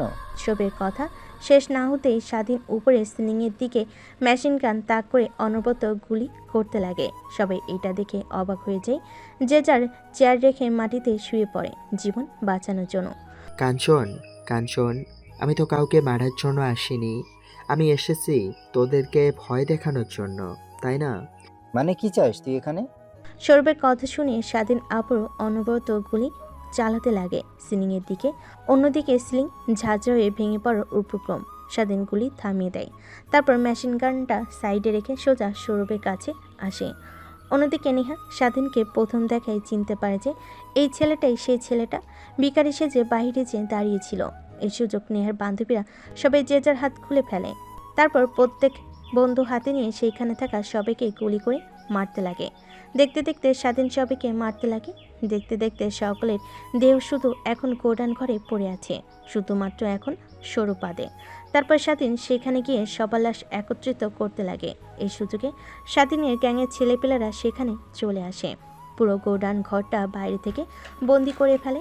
তারপর কিছু সংখ্যক ছেলে গোডাউন ঘরের ভিতরে চলে আসে, গোডাউন ঘরে ঢুকে যায়, এই দিক থেকে আটকে দেয়। কিন্তু সবাই তো এখন আর বেঁচে নেই, মেরে ফেলেছে স্বাধীন আর নেহা আর তার বান্ধবীরা। তারপর তারাও ধরে সবাইকে একত্রিত করতে লাগে। এই সুযোগে নেহা স্বাধীনের কাছে আসে স্বাধীনকে কৃতজ্ঞতা দেওয়ার জন্য। কে আপনি তা জানতে চাইবো না, শুধু এইটুকুই, আজ আমাদের মৃত্যুর হাত থেকে আপনি রক্ষা করেছেন। কথাটা বলে নেহা স্বাধীনকে উদ্দেশ্য করে। অন্যদিকে নেহার বান্ধবীরা সৌরভকে ধরে একটা চেয়ারের সঙ্গে দড়ি দিয়ে আটকে দেয়। তারপর ওর মাথায় বন্দুক তাক করে। স্বাধীন সৌরভের সামনে একটা চেয়ার টেনে বসে। সৌরভকে উদ্দেশ্য করে স্বাধীন প্রশ্ন করতে লাগে, তোর জীবনের শেষ ইচ্ছা কি? শুধু এটুকুই বলবো, নিজের জীবন ভিক্ষা চাইবি না, তার বিনিময়ে যা জানতে চাইবি তাই বলবো। আর আরেকটা কথা, তোর জীবনের সম্পর্কে জানতে অনেক ইচ্ছে করছে আমার। তোর ডায়েরিটা তো অর্ধেক লেখা, বাকি অর্ধেকটা আমাকে বল। আমার রুম থেকে ডায়েরিটা উধাও হয়ে যায়নি, তুই চুরি করেছিস। আচ্ছা, তোর যেহেতু আমার জীবনের সম্পর্কে জানার খুব ইচ্ছে, আর মৃত্যু তো একদিন হবেই, সেটা না হয় আগে, আমি এটা নিয়ে ধার ধারি না। তোকে সত্যি কথা একটা বলে যাব, আর একটা কাজ করতে বলবো, যদি সম্ভব হয় তাহলে সম্পূর্ণ করিস।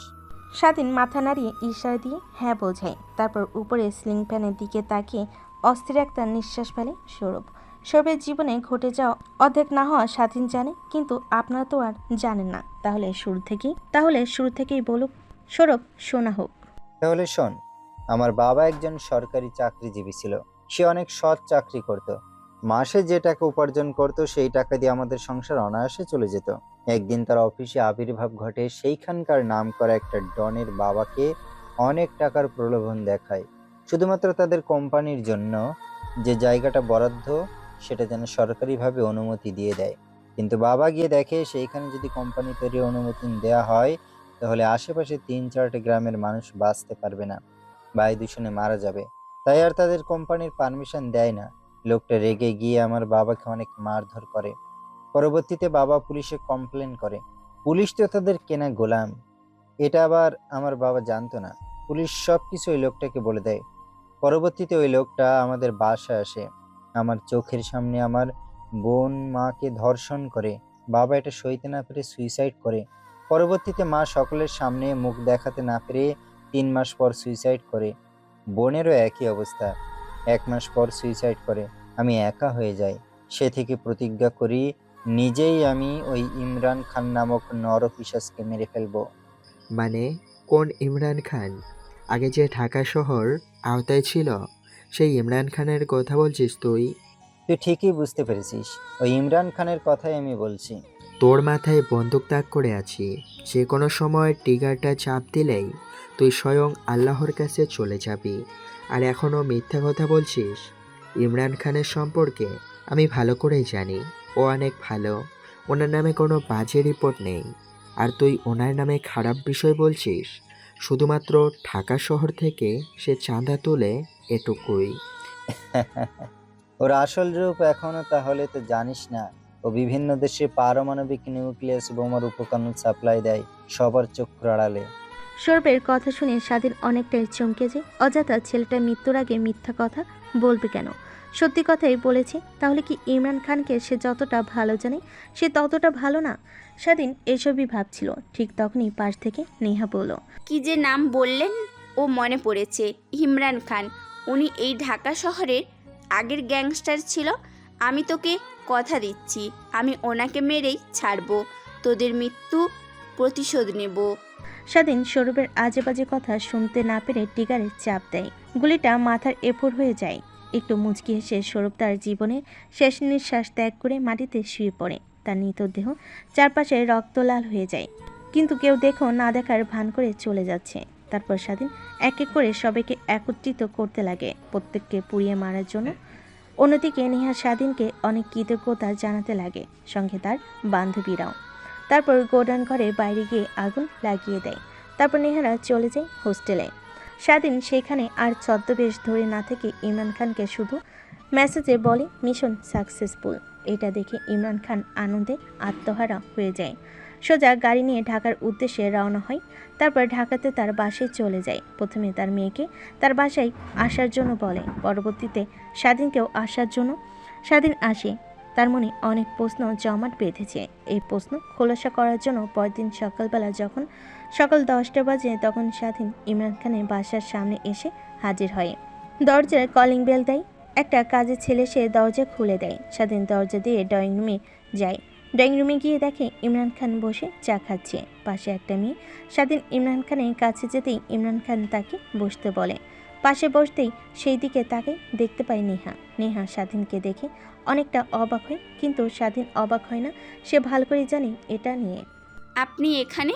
স্বাধীন বুঝে না বোঝার ভান করে বলে, তো একই প্রশ্ন, আপনি এইখানে?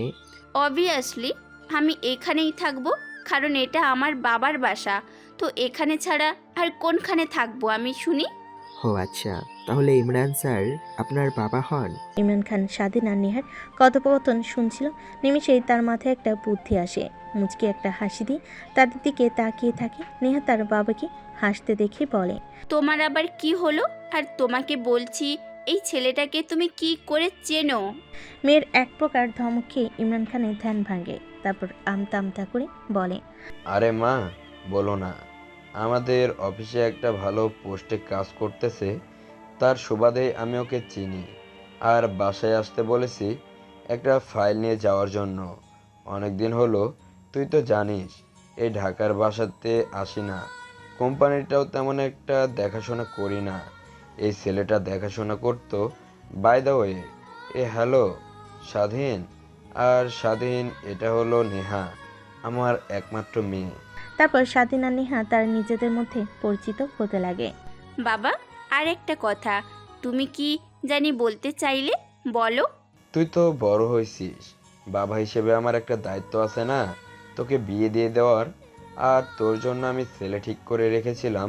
স্বাধীন আসলে অনেক ভালো একটা ছেলে, তোকে অনেক সুখে রাখবে। কথাটা শুনি ইমরান খানের দিকে স্বাধীন বড় বড় চোখ করে তাকায়, কিছু একটা ইশারা দেয়। ইমরান খান স্বাধীনকে চুপ থাকতে বলে। স্বাধীন ধৈর্যের বাঁধ ভেঙে গেলে ইমরান খানের হাত চেপে ধরে সোফা থেকে একটু দূরে নিয়ে গিয়ে বলে, এসব কি বলছেন? আপনি ভালো করেই জানেন আমাদের জীবনের কোনো নিরাপত্তা নেই। কখন কোথা থেকে গুলি এসে আমাদের জীবন চিরতরে শেষ করে ফেলবে। আর আপনি চাচ্ছেন আপনার মেয়েকে আমি বিয়ে করি? নির্বোধের মতো কথা বলছেন কেন? বিশ্বাস করো বাবা, আমার মেয়ে কখনো আমার কাছ থেকে এমনভাবে আবদ্ধ করে কিছু চায়নি। সে আমার কাছে এসে ভোর সকালে কান্না করে তোমাকে চেয়েছে। তোমাকে সে ভালোবেসে ফেলেছে, জানি না কিভাবে কখন। তাই আমি আমার মেয়েকে কথা ফেলতে পারবো না, তাই রাজি হয়ে গিয়েছি। তোমাকে আমার মেয়েকে বিয়ে করতেই হবে। আর আমি ভালো করেই জানি তুমি এতে অমত পোষণ করবে না। কিন্তু নো, কিন্তু আমি ভেবেছি এরপর আর আন্ডারওয়ার্ল্ডের এক জীবনে ব্যাক করব না। তোমাকে আর ব্যাক করতে দেব না। সব কিছু চিরতরে শেষ করে ফেলে ব্যবসায় মনোযোগ দেব, ভালোভাবে রুজি করে খাবো, আর খুন খারাপি করব না। আমিও তাই ভেবেছি। আর আপনাকে একটা প্রশ্ন করার আছে। কথাটা শেষ না হতেই সেখানে আবির্ভাব হয় নেহা তার বাবার দিকে ছলছল দৃষ্টিতে তাকিয়ে বলতে লাগে, বাবা, কি হয়েছে এখানে? দুজনে সেই থেকে কথা বলছো, আর স্বাধীন কি রাজি না আমাকে বিয়ে করার জন্য? বলো না বাবা। কি বলছিস? আমি যদি বলি স্বাধীনকে তার রক্ত এখানেই আমাকে দিতে, ও নির্দ্বিধায় গায়ের রক্ত আমাকে দেবে। ও রাজি, ভাবছি ঘরোয়াভাবে তোদের বিয়েটা দিয়ে দেব। তুই কি বলিস? নেহা তার বাবার প্রশ্নের কোনো উত্তর দেয় না, মাথা দিয়ে শুধু হ্যাঁ বোঝায়। আচ্ছা, তাহলে আজকে রাতে তোদের বিয়ে। তুই তোর বান্ধবীদেরকে আসতে বল। আর এদিকে আমি মৌলভী সাহেব আর আমার কাছে দু একটা আত্মীয়কে আসতে বলছি। আর স্বাধীন তো একদম এতিম, ওর তো মা বাবা কেউ নেই। পাশ থেকে দাঁড়িয়ে থেকে স্বাধীন কথাগুলো শুনছিল। এতক্ষণ সে কিছুই বলেনি, তার বলার মতো কোনো ভাষা নেই, কারণ ইমরান খান যা বলবে স্বাধীন নির্দ্বিধায় তা পালন করবে। আর যদি ইমরান খান না থাকতো তাহলে সে কখনোই এই অবস্থায় আসতে পারতো না। দেখতে দেখতে দিনটা পার হয়ে যায়। রাতের বেলা ঘরোয়াভাবে নেহার সঙ্গে স্বাধীনের বিয়ে হয়ে যায়। নেহা বাসর ঘরে বড় ঘোমটা দিয়ে বসে আছে। অন্যদিকে স্বাধীন দরজা খুলে রুমে প্রবেশ করে। দরজা লাগিয়ে দিয়ে সামনের দিকে এগোতেই নেহা খাট থেকে উঠে এসে স্বাধীনের পায়ে হাত দিয়ে সালাম করে।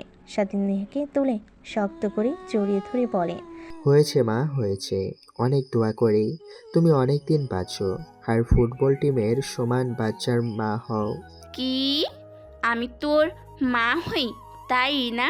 আচ্ছা, ওয়েট, দেখাচ্ছি মজা। আর ফুটবল টিম তৈরি করতে তো অনেক পরিশ্রম করতে হবে।